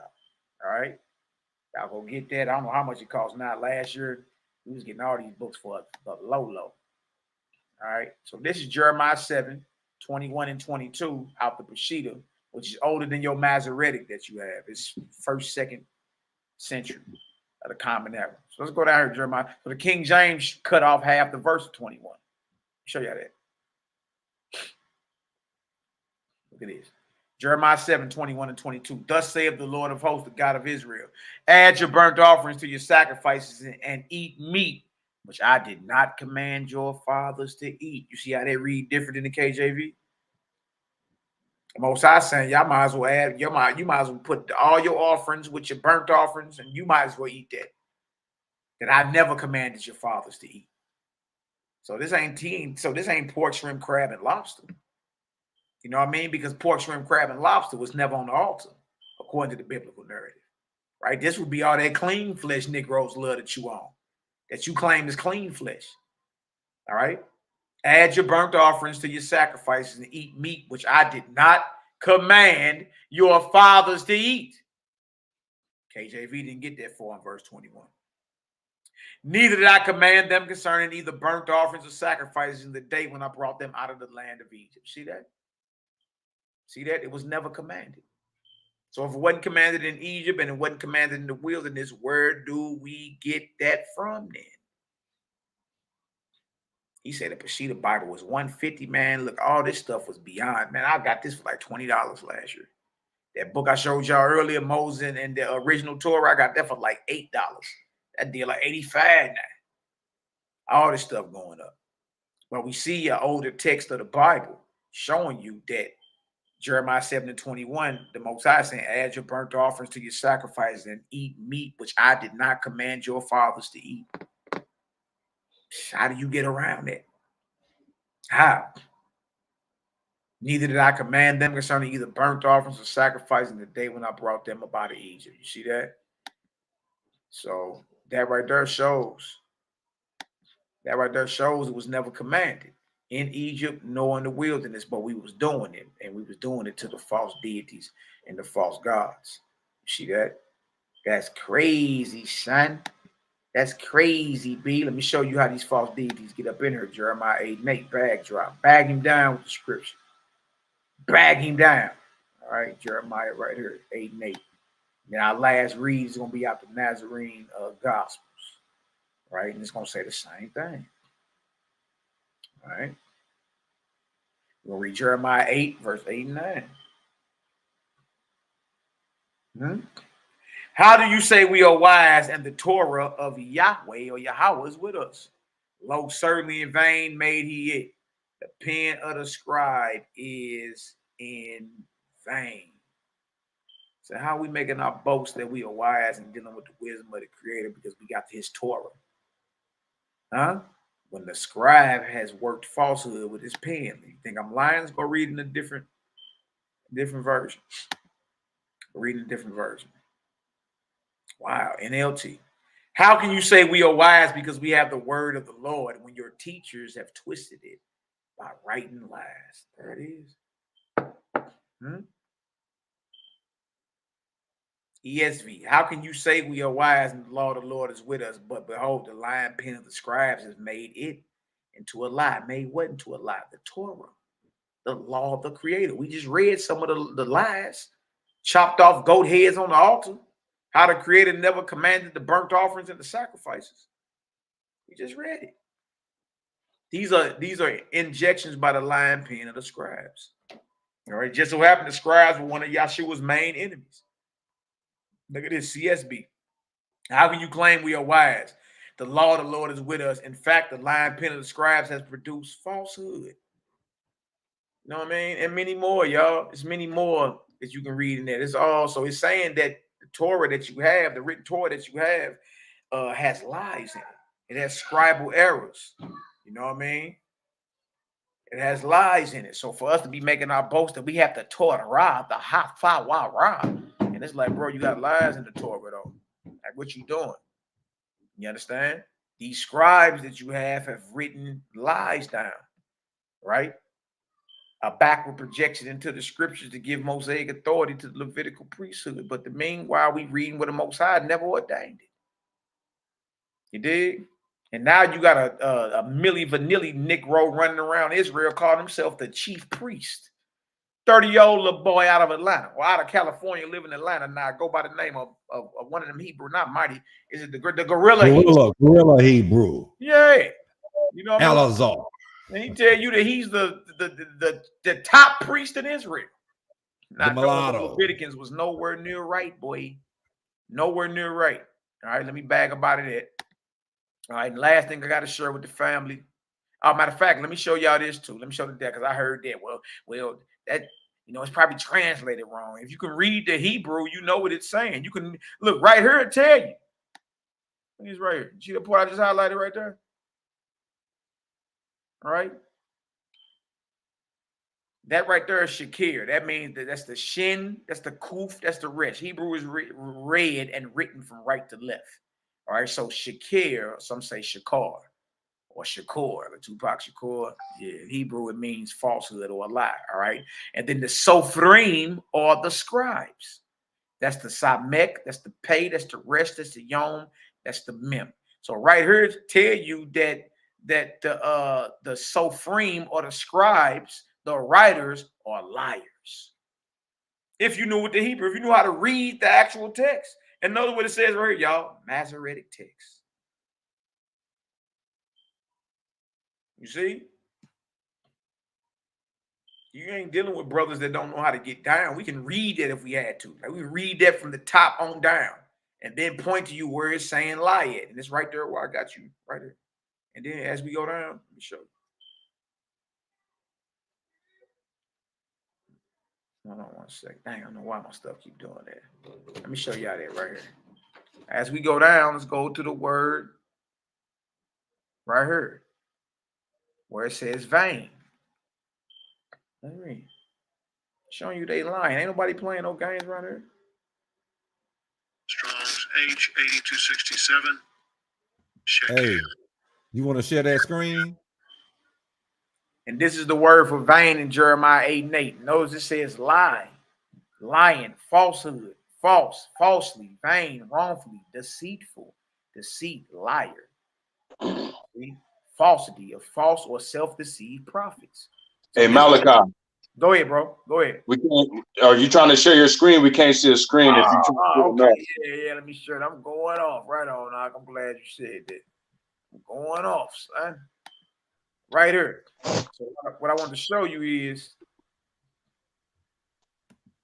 is that the word for vain, when it says the scribes have scribed in vain, that word is shakir, and it means falsehood. Strong's H8267. Shakir. You see that? And it means lie. Lying, false, falsehood, falsely, lie, deception, disappointment, falsehood, deception, deceit, fraud, wrong. So it's safe to say false tongue, lie, falsehood in general, falsity, testify falsehood, false oath, swear falsely, falsehood, injurious in testimony, fraudulently, wrongfully as an adverb, deceit, fraud, wrong. So it's safe to say that the scribes are liars. It's safe to say it. You know what I mean? A lot of people don't want to hear that. Brother, you look, we reading what's right in front of us. We going into the definitions and everything and showing what's being said. Even if you go into the, I don't know if y'all saw that, but even if you go right here into the actual Hebrew text, before you get into the words, if you know how to read that, you can read that from the top right to left, and right here, the highlighted part is where it says that the scribes are liars. All right, sophrim is this last word right here. Samek, pay, resh, yod, mil. That means scribes or writers. All right, shakir, that's the shin, kuf, and the resh. That means so sophrim means writers and shakir means liars. The writers are liars. If you know how to read it, it's right there. And as we go down, you'll see it. All right, let me jump back up out of that for a second. So he's telling you how do we claim we got the Torah and we wise, but those who are responsible for writing the Torah have interjected falsehoods. We read that in the Nazarene Acts of the Apostles too. The Torah has many falsehoods added to it. Moses didn't write it. Those who wrote it are not prophets. You know, what Moses wrote was burnt by the time they got into Babylon. By the time they come out of Babylon is what Ezra produced. But Ezra produced 134 books of the Torah for the public, and you only got 5. So what the hell do you have? What are we around here arguing about? Watch this. Watch this. And we're going to open it on up. All right. Let me stop sharing that. One more share, brothers. I'm out of here. It's entire screen.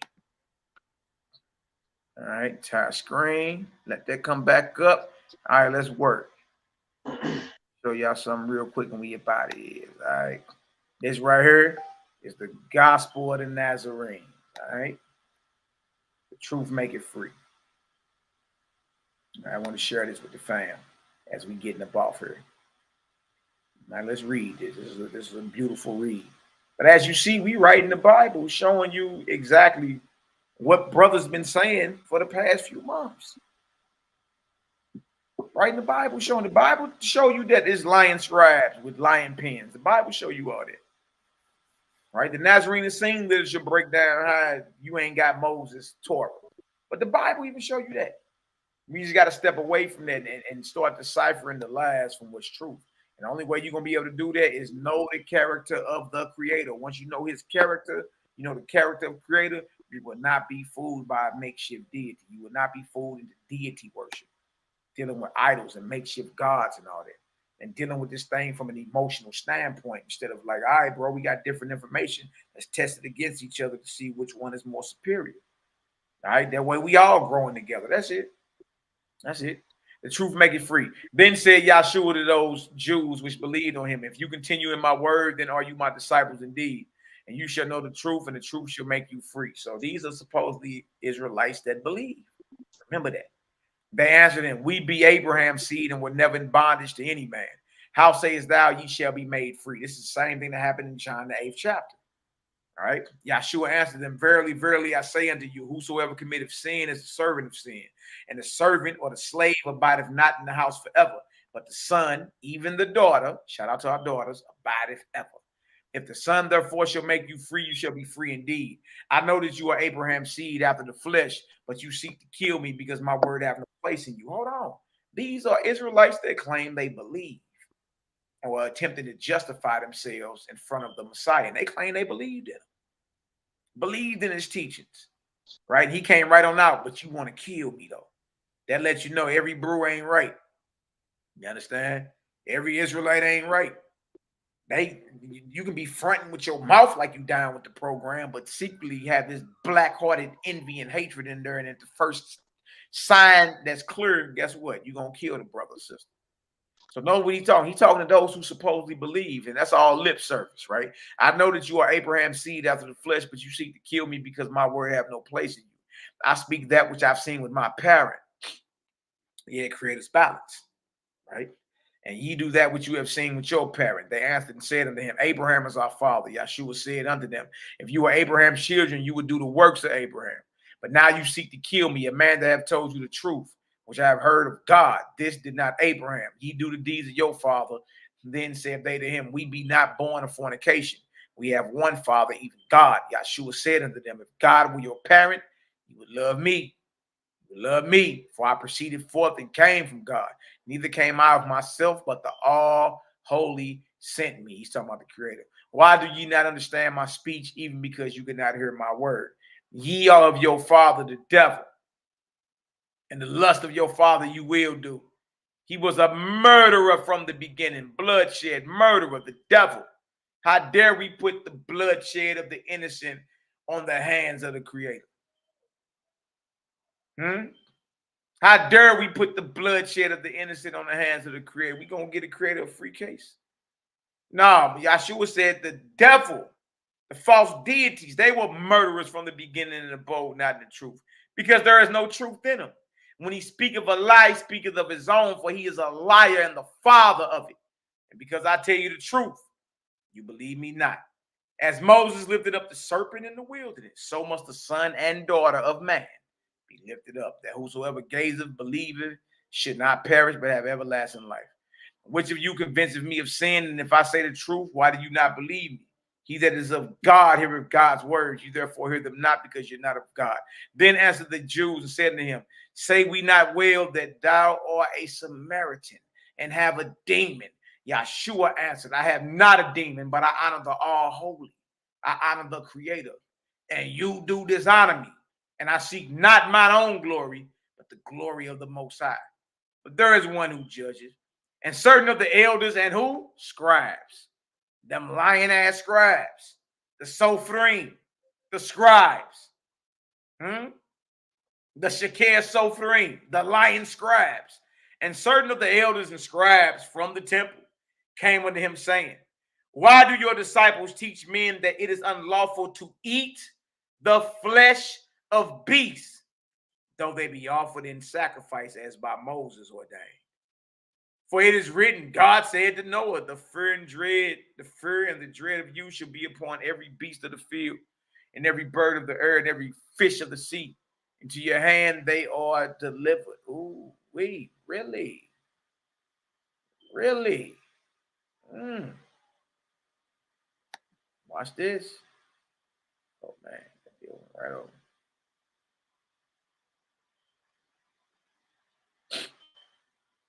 Look at this. And Yahshua said unto them, you hypocrites, well did Isaiah speak of you and your forefathers, saying, this people draw near to me with your mouths and honor me with your lips, but their heart is far from me. For in vain do they worship me, teaching and believing and teaching for divine doctrines, the commandments of men in my name, but to satisfy their own lusts. And also Jeremiah bear witness when he saith concerning blood offerings and sacrifices, I, the Most High, commanded none of these things in the day that you came out of Egypt. Didn't we just read that?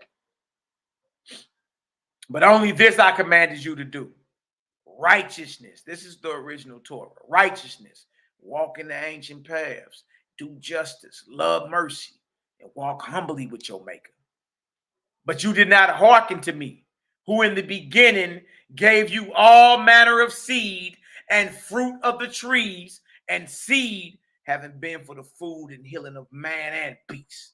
And they said, thou speakest against the Torah. You can't win with these men. You can't win with these mumble mouth Negroes.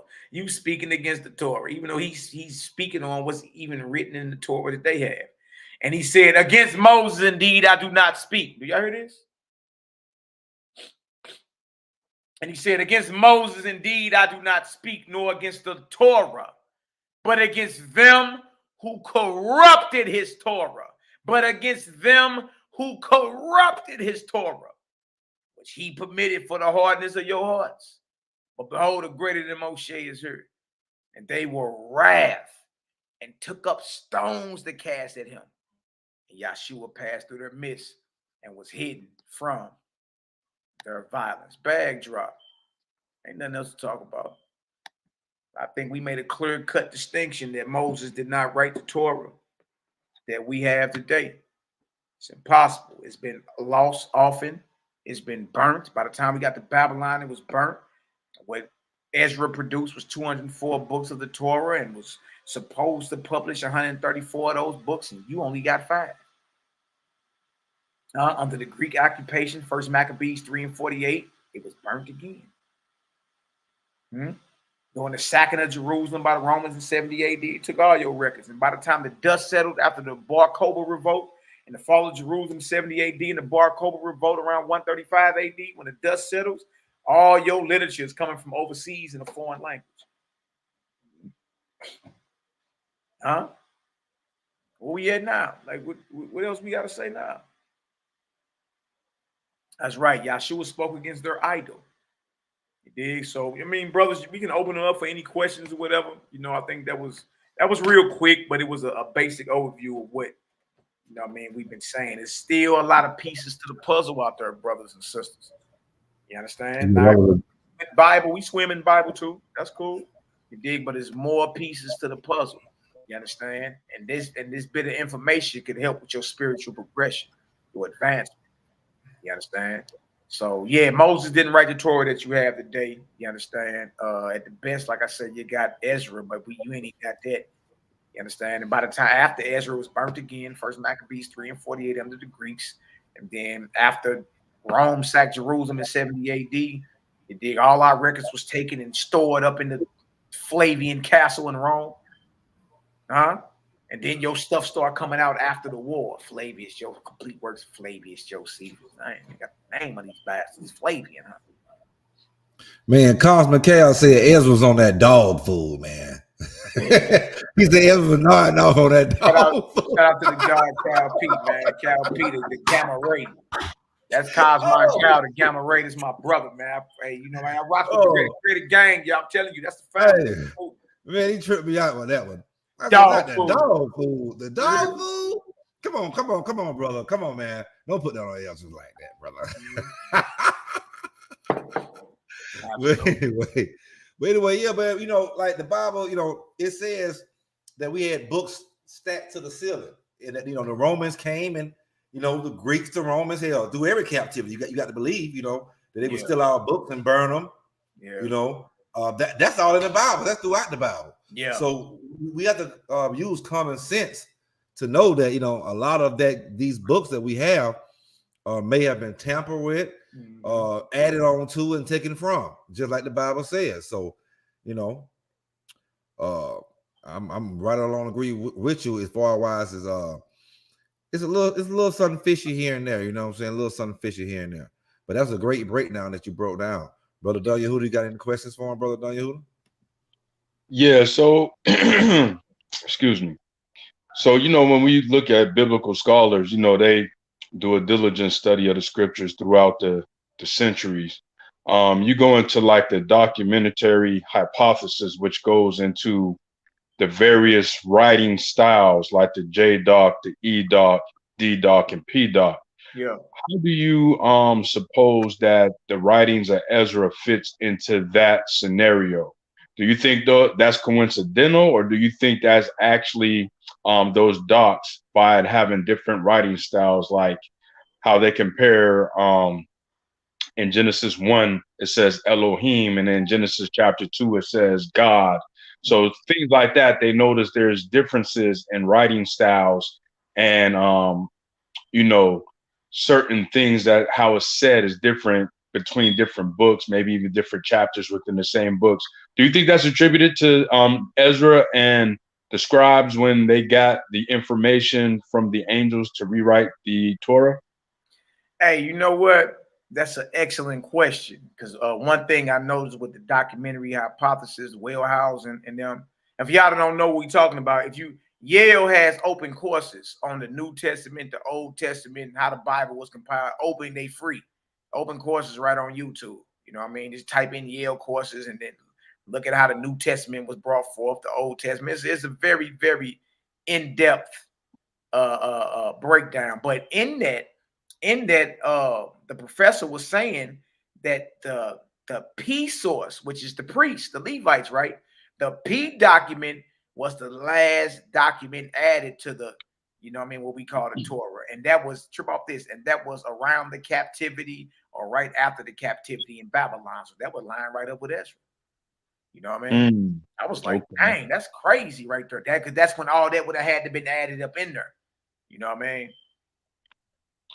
Now, also, I noticed that the brother Cal P.I. asked a question in the comment section as far as the dating of the Torah. Do you think using biblical calculations from the beginning of Adam, and then it gives you reference points and years to count down, do you think that you can accurately, within a matter of years, give or take, determine when the Torah was written, whether by Moses or Ezra? Well, now with Ezra being, we know when they was in captivity, that'll be around the 4th or 5th century BC for Ezra. Moses would have been around 1500 something BC, but I mean, can we really be truthful and say the Bible gives us an exact date? You know what I mean? The closest you really got, Jubilees give you the time period from Adam all the way up, you know what I mean, to Moses get on Mount Sinai and all that, the whole world history. But y'all trip off this. According to the Hebrew calendar and according to the chronology of Jubilees, y'all, it ain't even been 6,000 years since the creation of the world. It's the year 5783. Right. You see what I'm saying? So if we gonna go with that timeline, then it's a lot that you gotta cram in there, and you ain't gonna be able to do that, especially if the world wasn't created to 3761 or 3762 before the Common Era, and we got pre-dynastic Egypt already in the world before then. You see what I'm saying? So the world couldn't have been created in 3761 before the Common Era, not even 6,000 years ago. You see what I'm saying? Well, I think go ahead. Go ahead, bro. Yeah, so I'm just saying the timeline, that's something else that we got to take into consideration. As Israelites, we always talk about we follow the Hebrew calendar and not the Gregorian calendar, but trip off this, every calendar has a year on it. All right, so based off the Hebrew chronologists and scholars, what year is it? When we get to asking brothers that, every Israelite almost will tell you, man, shit, I don't know. Or it don't even matter. Or you understand? But if our understanding of time is off, then our understanding of prophecy is off. See what I'm saying? Right. Time and prophecy are related. Is all I'm saying. So we can throw the times out there and say around the 4th or 5th century for Ezra, around the 1500 BC for Moses. But if we be real with the, if somebody said chapter and verse, lick your fingers and find the year when Moses gave you, you ain't got that. You really don't. You know what I mean? We can guess. You know what I mean? But if we go with the scholars and what they saying, you got to realize their timeline is this is the year 5783. And that the world was created in 3761 BC before the Common Era. So if we're gonna go with the scholars are saying, well, we gotta understand they're dealing with a timing system that says the world was created not even 6,000 years ago, and when the world was created was during the pre-dynastic Egypt, like the Nakata period or something like that. I'm like, dang, you know what I mean? Yeah, I was gonna say, you know, time frame can be very subjective depending on what information you look into and what researcher that you follow. I've heard various things. You know, some people actually believe that the world is only 6,000 years old exactly, you know, give or take a few hundred years, like you said, in the so-called Jewish calendar. Allegedly, it's around, like you said, 57 plus 100 years. I know in the Arabic or the Islamic calendar, it's a different time. The Gregorian calendar, we in 2022. So depending on, you know, what you believe, what geographical location, what system you're living under, the time frames are different on the calendars. I know China or the Asians, their calendars are different. So, but I also heard that, you know, the 6,000 doesn't really attribute to the total existence. You know, it's just in reference to Adam or the, I guess, the existence of the new man that was on the planet, and that you really can't account for the time frame before that. You know what I'm saying? So it kind of goes into that because, you know, if you look at certain things, you have hypotheses like the phantom time hypothesis that states that there's like 300 to 400 years or so that's missing in the timeline due to, I believe, the Roman calendars. So if they believe that, and I've seen people say that, you know, they debunk that. So it's all, like you said, mixed up. You don't really know, and you kind of have to go off of just the prophetic sayings and kind of look at the signs of the times and kind of, you know, get a general idea where you may be at. Absolutely, absolutely. And for y'all that don't know, you know, I know it sounds confusion or whatever. But look, OWASP offers the cosmogony and prophecy. They got a whole book called Cosmogony and Prophecy and the timetables of prophecy, where you can actually mark this thing on out. Now, whether you agree with it or not, I'm just saying, know that that's there. Like, you know what I mean? If you wanted to say, okay, well, dang, I'm looking at the Hebrew time, I keep getting caught up certain things ain't making sense. I'm looking at the Gregorian, I'm looking at the Islamic calendar, I'm looking at the Chinese calendar. You dig? I would just say, you know, check out the timetables of prophecy. You know what I mean? The cosmogony and prophecy in OWASP, man, is powerful. It's powerful. You know what I mean? It starts and it puts things on a broader scale and gives you a point to where you can track certain things in real time and then move backwards through the different cycles and ages. It's mind blowing if you ask me. It's tight. You know what I mean? But that's what tastes good to me may not taste good to the next brother or sister. But I'm saying it is another calendar or another time situation to where you can compare it with prophecy and see if it line up. You know what I mean? Because prophecy is a tool. You dig? And if you learn the knowledge of prophecy and how to properly prophesy, you can call it right on down. You know what I mean? So yeah, check that out. Check out the OWASP when it deals with the cosmogony and prophecy and the synopsis of like 16 cycles and all that. Timetables of prophecy, man. When you put it in real time and look at it, hey, it's some interesting stuff in there, man. I got to keep it real with you. Like I was like, dang, that's tight how they figured that one out. You know what I mean? Straight up. I haven't got that far in the OWASP as of yet. But I've seen brothers like Professor Lee Cummins break down the timeline and accuracy according to the biblical scriptures of events, of historicity up until close to current events. So by saying that, I would be very interested, and I kind of am opening the floor for a future forum if any of the faithists, you know, would be interested to really come on and give a complete breakdown. I mean, if you have that understanding, you know, you're more than welcome to come on. But I would love to hear that information come out with the cosmogony. Who cold with that is Sela and Cosmon Cal. Them brothers is thorough when it comes to them time. Right.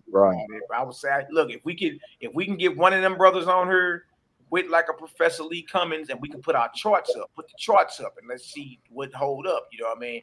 I believe that'd be a great, magnificent build, bro. You know what I mean? Because, well, hey, you definitely got you can reach out to the FOPE camp, because they rock out real tough. They got Professor Lee Cummings' contact, and he's been on their podcast quite a few times, so they're definitely in contact.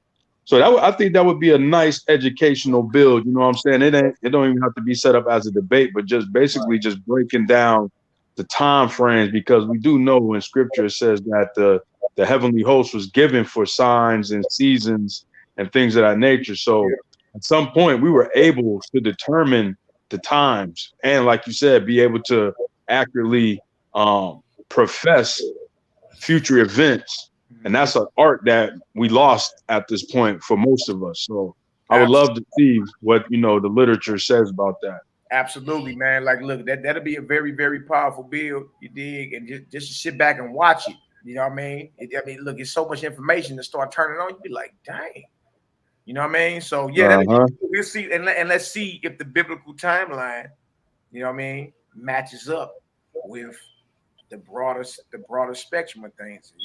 You'll see, you can be like, dang, that's tight. Right. That's tight. You know what I mean? And just for the listeners out there, hey, don't think a lot of stuff can't happen in 6,000 years. We see just in our lifespan of some of us is 30, 20. I know I'm in my 40s, and we done seen a slew of things happen within just 3-4 decades. That's a lifetime work. You know what I'm saying? We done went from computers that just had dots on it to where your phone is damn near a supercomputer by itself in a matter of like 2 decades. Yeah. So, we see a lot of things in a short period of time. And as time goes on, the knowledge and the application increases manifold, triple, quadruple times. So a lot of things can happen in a short period of time. Yeah. But check out that cosmogony and prophecy, bro. I believe when brothers read that and then understand like where to put when the flood happened, how to properly track that. Oh, bro, you know what I mean? Bro's gonna be like, yeah, that's tight, man. Let me read that again. That's tight. Straight up, dig it. Powerful. You be like, dang, okay. Now and then certain things start making more and more sense for you. Oh, okay, I get it now. You know what I mean? And that's all it is, man. It's just the elevation of understanding. And even tell you that in the Nazarene literature, be faithful to the light that you have till a higher light comes. You know what I mean? What you hold on to as truth today will be abandoned tomorrow for a higher truth. Press on toward perfection. So in truth, bro, we always growing, we always learning, we always pushing forward. You understand? And see, all I be wanting to do is just share the information with brothers. I know, and sisters, I know we get, I know we get passionate at times and all that, but that should never stop us from loving one another. You know what I mean? Like when I be setting up these debates and all that, I be wanting brothers to really get contact with one another. And outside of all that, we should be able to call each other up and rap to each other. I may be hurting, going through something. You know what I mean? So we just got to learn to not take the information so personal. Look, you're going to progress at your own pace anyway. This ain't no race, no rush. You can only progress based off how the Creator deals with you. He gives it to you based off your ability and your capacity to receive truth. Everybody's ability and capacity ain't the same. That's it. So it ain't no rush. It ain't no like I got to compete against my brothers right here. You understand? Everybody progresses at their own pace. You understand? Just stay on the righteous path, man. You know what I mean? Get rid of the deity worship. Stay on the righteous path. Do righteous work unto others and work on purifying your body. You know what I mean? That's what it comes down to, man. It's really now let me ask you this. Now you will have some people out there. We've seen in the scriptures. You brought the receipts within the scriptures about how the Most High didn't want the the sacrifices of the animals. Mm-hmm. So what would you say to brothers and sisters in the faith that say, well, that didn't mean he didn't want the sacrifices. That just means that Israel was still doing whatever the hell they wanted to do and thinking sacrificing to the Most High was going to be accepted. Yeah, that's a good question. That's why I went to the Isaiah, the first chapter, verse 10 on through 19, because I heard it a lot. Oh, that's because we were sinning. See, we were sinning, and that's why the Most High ain't want our sacrifices. If we was obedient and not sinning, then we could have sacrificed. Oh, hold on. Obedience is better than sacrifice, right? And the hearken to the fat of rams. No, if you obedient, nothing dies, according to that narrative. You know what I mean? And true about this, you got sin offerings if you go off. If you go off and do something that's wrong, you could bring a turtle dove. You could bring all type of different sin offerings to the priest, and he would wring off the head of that damn animal and throw blood on the altar and scrape the fat off the organs and burn it as a sweet smelling savor to the Lord. You see what I'm saying? So what I'm saying is that logic makes no sense because you got sin offerings. If you sin, you can bring an offering. So what you mean the Most High don't accept the offerings because we sin? Well, if you sin, bring an offering and cleanse yourself. Get yourself together, right?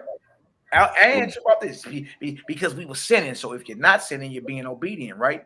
Well, last I checked, obedience is better than sacrifice, and to listen to the Creator than the fat of rams and fed beasts. If you're obedient, ain't nothing dying anyway. So what you mean the Most High just didn't want the sacrifices because we were sinning? No, Jack, you got sin offerings if you're sinning. What do you mean? So it don't make sense for people when they say that, oh, that's just because we was being wicked. Well, if you're wicked or if you're sinful, all you do is bring a sin offering to clear your name, to clear your plate. You know what I mean? So it really don't make sense when people say that. So I just put it back on them like that and just be like, well, if you're not sinning, that means you're obedient. If you're obedient, ain't nothing dying anyway. So the whole logic goes out the window with that. That's how I usually answer that. Okay. And just for the audience, for those who newcomers who may not know who you are and, you know, the understanding that you bring on your platform and various other platforms like ours and Shalom's, Cosmic Cow, and maybe other platforms that I may not know about at this time. Can you give us an understanding on the authenticity of the extra biblical sources you use, like the Acts of the Nazarenes and what's the other one, and the Gospel of the Nazarenes and things of that nature? Can you give us, like, how can you tell us the authenticity of those books? Absolutely, bro. That's an excellent question. So I don't even be knowing what the bro's gonna ask. I'm just ready with it. You did. Okay, let me pull this up for you real quick. Where I got it. Got it right here. Is it? Let's see. Oh, that's the same. Yeah, I'm gonna read something for you. All right. Let me go back up to the table of content. Yeah, let's read some of that. That's a good question, bro. And that's one thing about us, we transparent. And most people I know that ask me that, though, you know, when you be like, well, if it came down to, brother, what does it say in the Greek and the Hebrew? And if I put some Hebrew text in front of you, you don't even know how to read it. You know? Right. But it's they can say go eat some lo mein and you ain't gonna know. Yeah, come on, bro. Like, we better than that. But I understand. So let me share my screen real quick with you. All right, let's read some of that. And for y'all that don't know, I did a whole historical break. I got over 100 slides on this same question. You know what I mean? We slow rolled and went through the whole thing. They speaking about Nazarene literature 1,600 years ago, 1,700 years ago. All right, the entire screen. I want to show y'all this, though. This is excellent. That's an excellent question. All right. Yeah, for y'all that's tuning in and want to know where you can watch that out, HonorandHumilitySTL. Go tune in, like, subscribe, and share that channel. Yeah, we go. I go through all the historical, all the historicity of the Nazarene sect and all that. All right, so let's read some of this right here. So this is the origins of the gospel of the Nazarene, or the gospel of the Holy 12. All right, that's what it's called. We can read some of the origins of it and get into it. All right. So that's an excellent question. People be wanting to know. Everything's pseudo to everybody today. But you know, man, how you deal with any information, you take what you need and you get rid of what you don't need. Origins of the gospel of the Holy 12. This gospel record is the recovered document from which the four gospels as we have them today were built upon. So this right out the gate telling you that this is the parent. This is the parent or the father of what you call your four gospels. It was the first formulated life of the Messiah and was written by St. John. Hold on, John the Apostle, about the year 70 AD. Look at this. It's saying the Gospel of the Holy 12 was written around the fall of Jerusalem. And it was written by John the Apostle. When he was in prison in Rome and given page by page to one he could trust. When the scroll was completed and after its contents had been made known to the apostles, it was taken to Tibet. So we all over in China or Asia by the same disciple who left it in the care of an unnamed lama. Here it remained until a friar named Placidus visited the monastery in the 1870s. And asked if he might show it to the church authorities in Rome. So this deal been around since 70 AD, right? And it remained in what we call the lands of Asia, amongst those who, who deal with the higher light. You know what I mean? Monks and Buddhists and Hindus ain't no violent people. I mean, the ones that's into it. You know what I mean? They really ain't no violent people. You dig? And this is where it was all the way up into the 1870s. All right. Then he wanted to show it to the church authorities in Rome. Look at this. The scroll was then given to him, and on the way home, which took a long time, he translated a portion of it into Latin. And on his arrival in Rome, read it to the assembled cardinals. At first, they were impressed, but as he proceeded to reveal the contents, they realized that to make it known would discredit the church. Would discredit the church, which had during the Council of Nicaea eliminated from the Gospels the masters or the Messiah's teaching about the love and care of animals and about abstaining from eating flesh foods. And so the scroll was hidden away in the archives of the Vatican, where it remains to this day. There you go, that Vatican, boy. White man done touched everything. I like, hey, good night, man. You know what I mean? Need to bum rush the Vatican, man. They got all the truth locked away in that dirty ass basement. Yeah, man. Yeah. They got the entire world's records. You know what I mean? So bones again, I don't think bones and everything. Yeah, I don't think it's wise or even intelligent to say, well, I'm not gonna deal with something just because a white man had his hands on it. Because they done touched all of it. What spiritual book you got translated in English that white man ain't touched? Or Hebrew. The Masoretics wasn't no Hebrew Israelites. They was Jewish. They was Zionist Jews. But they the ones responsible for the Hebrew script in the Old Testament. Yeah, we can't go by that logic, to be honest, because if that's the case, then you have to question all of your intellect that you have right now, because the school systems that we have is founded off of them. You know what I'm saying? Even though I know that our race, the melanated race of the world, taught them, but they took the sciences that we taught them and then, took mastery over it and then retaught the children of their masters, which is us. So you can't say that, I ain't gonna trust this because the white man did it. Well, everything, the books you read, the school you went to, the TV you watch, and everything else you integrated into is in the white man's system. So does that mean you discard all that too? Right. Come on, we got to be real with ourselves, man. Deal with the information. If it resonates with you, that's what's up. If it don't, you got every right to keep it moving. But what you asked was an excellent question, because many have talked against what we teach over here, and all they had to do was ask what you asked, bro. And it was just, it's that simple. I ask your question, we pull it right up and go through it, bro. I thoroughly read through all this before I came outside with it. You know what I mean? Oh, okay. Make sense. Look at this right here. It says the reason this gospel contains much that is in Matthew, Mark, Luke, and John is because there are many gospels. There were many gospels written about this time containing the true teaching of Yahshua. But this was the only one that escaped the pen of the correctors because they did not know of its existence. The other gospels contain the teaching of Yahshua about the avoidance of meat eating and about the love for animals. But all this teaching was eliminated by the correctors. We don't believe the New Testament was even edited or corrected or adjusted to fit a certain agenda. We don't even believe that. Like, you think this thing would just FedEx to you from Etheria? No, it don't work like that. The gospel of the Holy 12 is an authentic gospel and should be accepted just as it is as the original teaching of Yahshua. Like all sacred scriptures, the gospel of the Holy 12 is mystical. And for right understanding, it must be so interpreted. Yeah, it's higher vibrational. You know what I mean? It ain't the average Torah portion bruhs pour over every Saturday. No. It's high level. You know what I mean? Challenges you to think on a higher level. He said the gospel of the Holy 12 is mystical, and for right understanding, it must be so interpreted.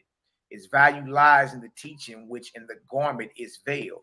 To understand the teaching, the garment must be lifted or removed. Then falsehood passes away, but truth remains.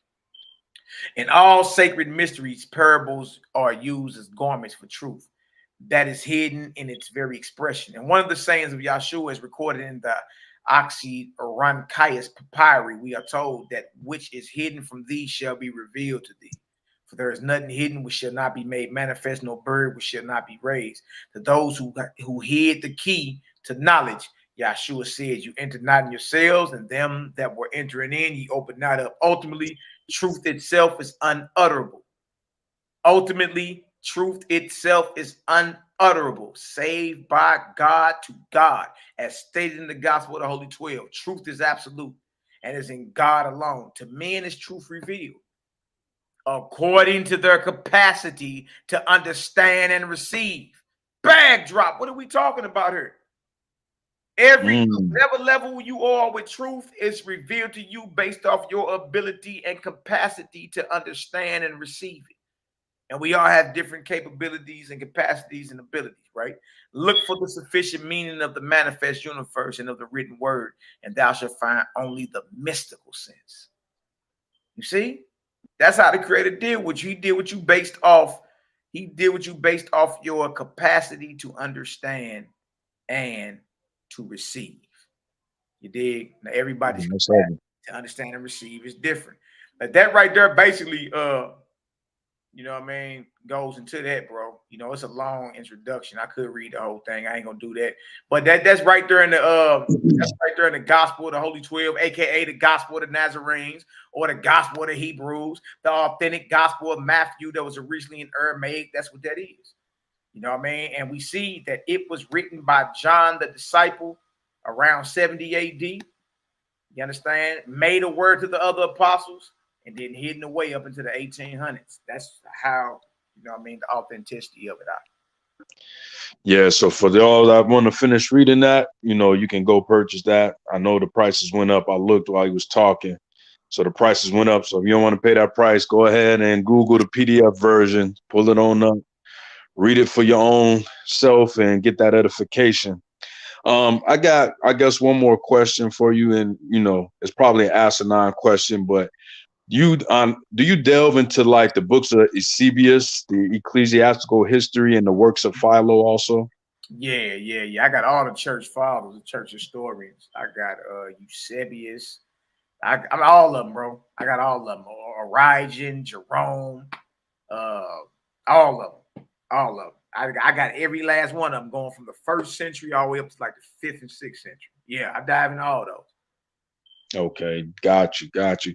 You read them books all the way through, or do you just kind of like find? No, not all. No. I ain't gonna lie to you. I ain't read them all the way through. I got my parts marked off where they talking about the Nazarenes, they talking about the Essenes. Okay. James, the brother of Messiah. They're talking about the Ebionites, the original followers of Messiah, and how they wasn't chewing on animals and all that. So nah, bro. A lot of that, like the Panarion Epiphanius, the Panarion, man, that sucker. So the volume 1, that thick. Let alone volume 2. So no, I go in there and I get what I need about it there, but I haven't read all the way through all of them. Nuh-uh. Got you.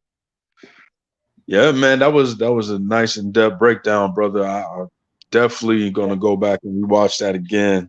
I didn't have my pen and paper to jot down tonight because I was in traffic when we first started, but I'm gonna definitely go back and write that information down and go back, especially the scripture version where you were showing the scriptures. I mean, I've seen them before, but it's always good to get it re-cemented in your brain to go back and pull it up when you need to. So definitely came with that hot fish grease tonight. You know, it's hot in the kitchen, man. Hot in the kitchen, they got to get out the kitchen, baby. You already know. And again, we do these things, and people come to see us sweat out. You understand? We ain't here to exchange fancy and smooth soliloquies. We here to sweat. We here to work. We here to show the people that, hey, look, this is what we've been looking at. You understand? Look at what we found. Check it out. Get back to us. We should be able to open up these dialogues and talk as grown-ass men and not hate one another. You know what I mean? So let's keep that going, man. Look, let's challenge anybody that decided to get into these debate leagues or whatever to exchange contact information. Bro, it's just information. Look, ain't none of us off to none of it. You understand?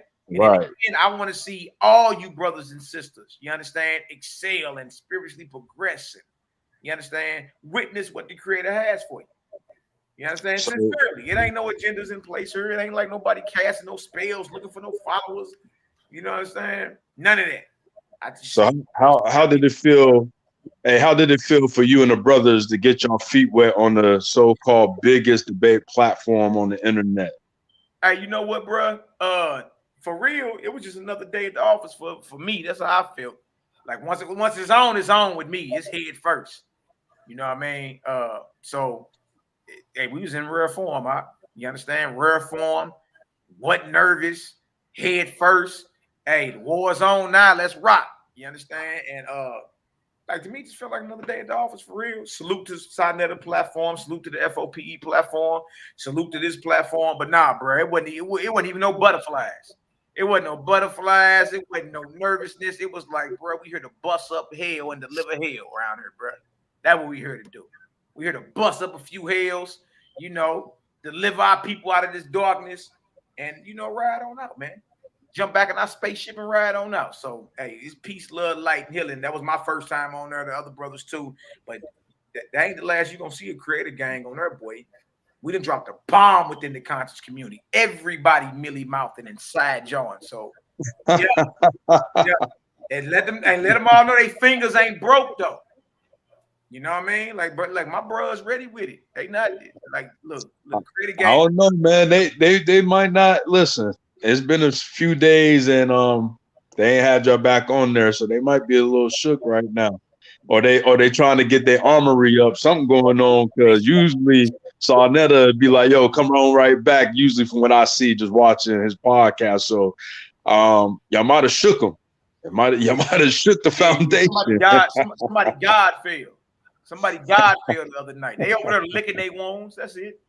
You know what I mean? But look, it ain't nothing to go ahead and set it off, is what I'm saying. And look, a lot of that millie mouthing sound good when a whole bunch of people yelling. But when we slow you down, we box you in, and everybody looking at you like, dang, I ain't never know that. What's the answer to that? You got an answer for that? You scratching and trying to wing an answer. Everybody gonna see then, Yeah, she hit the look. Everybody, that my boy Mike Tyson back in the day. You know what Mike say? Everybody got a plan till they get hit. Yeah. Everybody got a plan till they get hit. And once hit dogs holler, you already know, man. So if you look at the rebuttals or anybody that's talking against what we was talking about on Sinetta a couple nights ago, it's all emotion. It ain't nobody going into a WASP chapter and verse and showing you. You understand? It ain't none of that. It's all emotion. You dig? But the emotion that they complaining about, they guilty of the same thing with the Bible. White man, Freemasonry, automatic writing. We went over the automatic writing today. What are we talking about? You know what I mean? God. It's all good, man. Ain't nothing but love over here, brothers. Controversial and deep biblical breakdown series, sponsored by the Scorn Black Man podcast. Man, we got the brother Malaki Macabee brought his ammo, man. You know what I'm saying? He brought the extra extendo clips. You know what I'm saying tonight? All praise to the Creator. Creator gang, baby. You bring them, we raise them. Hey, Malaki Macabee. Moses didn't write the Torah that we use today. That's right. Just think about it. But also, if y'all didn't catch last night's show, go check out the brother Fred Jackson, aka Brother Yisrael, an overview of the tablets of the Holy Prophets, and that was a good show. Go back and check it out. More upcoming shows we got. Queen Naphtali representing that STL2. The differences between the Israelites and the children of Israel. That'll be coming up on the 28th next week. We also got the Scorn Black Man podcast series, episode 27, the importance of having your passports to travel and to live abroad for African Americans. Going to be a very, very powerful show. Also, in the makings, we have the brother K. Judah versus Cosmic Cal. Prophecies of the Holy Bible versus prophecies of the WASPy. That should be a good one. That should be a good one. It's getting heated behind the scenes. It really is getting heated behind the scenes. I'm trying to calm it down a little bit. It's getting heated, but it's going to be a great show. We're going to put it together. You know, they're throwing little shots here and there, pat, pat, pat. You know what I'm saying? I'm making sure it's clean. K. Judah better bring an army. K. Judah better bring an army. You know what I mean? I got Cal P on that one. I'm just keeping it real with you. Like, man, he said, hey, prophecies, K. Judah versus Cosmic Cal, prophecies of the Holy Bible versus prophecies of the WASPy. So, you know, that's going to be a good one. I mean, I'm eager to hear these prophecies of the WASPy. I haven't heard any yet, but you know, I know all the ones for the Holy Bible. I know them to be real. So I can't wait to see what the WASPy has to bring forth. I know K. Judah gonna bring his thing. He gonna bring. Look. Hey, K. Judah gonna do his thing. Don't sleep on K. Judah. Yeah, he a very passionate brother. Salute to the king. You know what I mean? Hey, listen. Behind weeks and weeks ago, I was telling brothers at Doc, like I wanted to see them two brothers get into the square circle and pit their books against, because to me they're both very passionate about what they believe in. They 10 toes down, and they both have high energy. And I used to always be like, yo, they seem like, to me, the same brother on two sides of the same coin. You know what I'm saying? So this should be a very good debate. You know, book versus book breakdown. Two intelligent brothers, two spiritual brothers that's really gonna go in about their beliefs and bring it to the forefront. Yeah, no doubt. Hey, brother. Yeah, that one right there with Cosmic Cal and K. Judah. And also, if we can get C-Live with Lee Cummins, like y'all was talking, man, that'll be right on time. Yeah. I would definitely love to have that right there too. You know what I'm saying? If I can find the brother information, I'm out. Telling you, be like, dang. If I can get that brother information, we could definitely make that happen. You know, the whole calendar, the Hebrew calendar. Which one is right? He might mess around and make a Negro Question Part 8 book off of that one. Yeah, I'm telling you. I'm telling you, like, look, when them days the prophecies roll out, you and the whole spectrum of it, man, you're gonna be like, good night. That's crazy. You know Shout out to the Professor Cummins, man. We're gonna make that happen some kind of way. We're gonna try to make it, man. If anybody got Professor Lee Cummins information, I know what FOPE does. We're gonna try to see can we make that happen, man. You know what I'm saying? I love to hear that subject. It's a big subject right now, man. That whole calendar. How far back do we go? You know what I'm saying? Do we go back 6,000? We go back 1 million, 2 million years of carbon dating and all that? You know what I'm talking about? So you know, man, them boys that believe in that carbon dating, man. I used to be a firm believer in carbon dating. You know? I used to be a firm believer. Yeah, they already debunked that bullshit. Excuse my French, but they already debunked that. So I'm not a believer of carbon dating. You know what I'm saying? I stopped being a believer in that years ago, but them boys that believe in that, man, they so passionate about that thing. So, you know, it could be that'll be a very interesting, you know what I'm saying, show, and I would love to make it happen here on the Scorn Black Man podcast. Yeah, no doubt. Let's keep supporting each other platforms and building it up, brother. I'm here for y'all, man. Believe that, know that. So, next time, man, let me know whenever. We can always chop it up. We're gonna have you back, man. We just trying to, you know, so I got to get the good topics, man, and then I'm gonna hit you up and we'll make it happen, Captain. We make it happen. All right. Well, abundant blessings to both you brothers, man. Hey, look, may the Creator shine His light, mercy, peace, protection, abundance, righteousness, all that upon you, brothers, from the crown of your head to the sole of your feet. Believe that, know that. I salute you, brothers, in the name of Yahweh, in the name of the Creator. You understand? Create a gang, you bring them, we raise them. Oh, body here. Bless up. Bless up, clip up. Shalom. Once again, brother Malaki Macabee with Moses didn't write the Torah that we use today. Just think about it, Negroes. Don't forget, to like, subscribe to the channel, the Scorn Black Man Podcast. This was controversial and deep biblical breakdown series. Don't forget to go to the good brother Don Yehuda channel, Fire Talk Radio Podcast. He got some great shorts going on. Hit that subscribe button. Also, the brother Zadok Israel. He's on the road working tonight. Zadok with an S, Israel. Go subscribe to his channel. He got a couple good shorts for y'all. And don't forget, once again, the Scorn Black Man Podcast. Hit that subscribe button. Hit that like button. Share with family and friends. Shout out to the YHWH'S family. Shout out to the Holy Bible family. Shout out to everybody. Peace, love, and happiness. Shalom.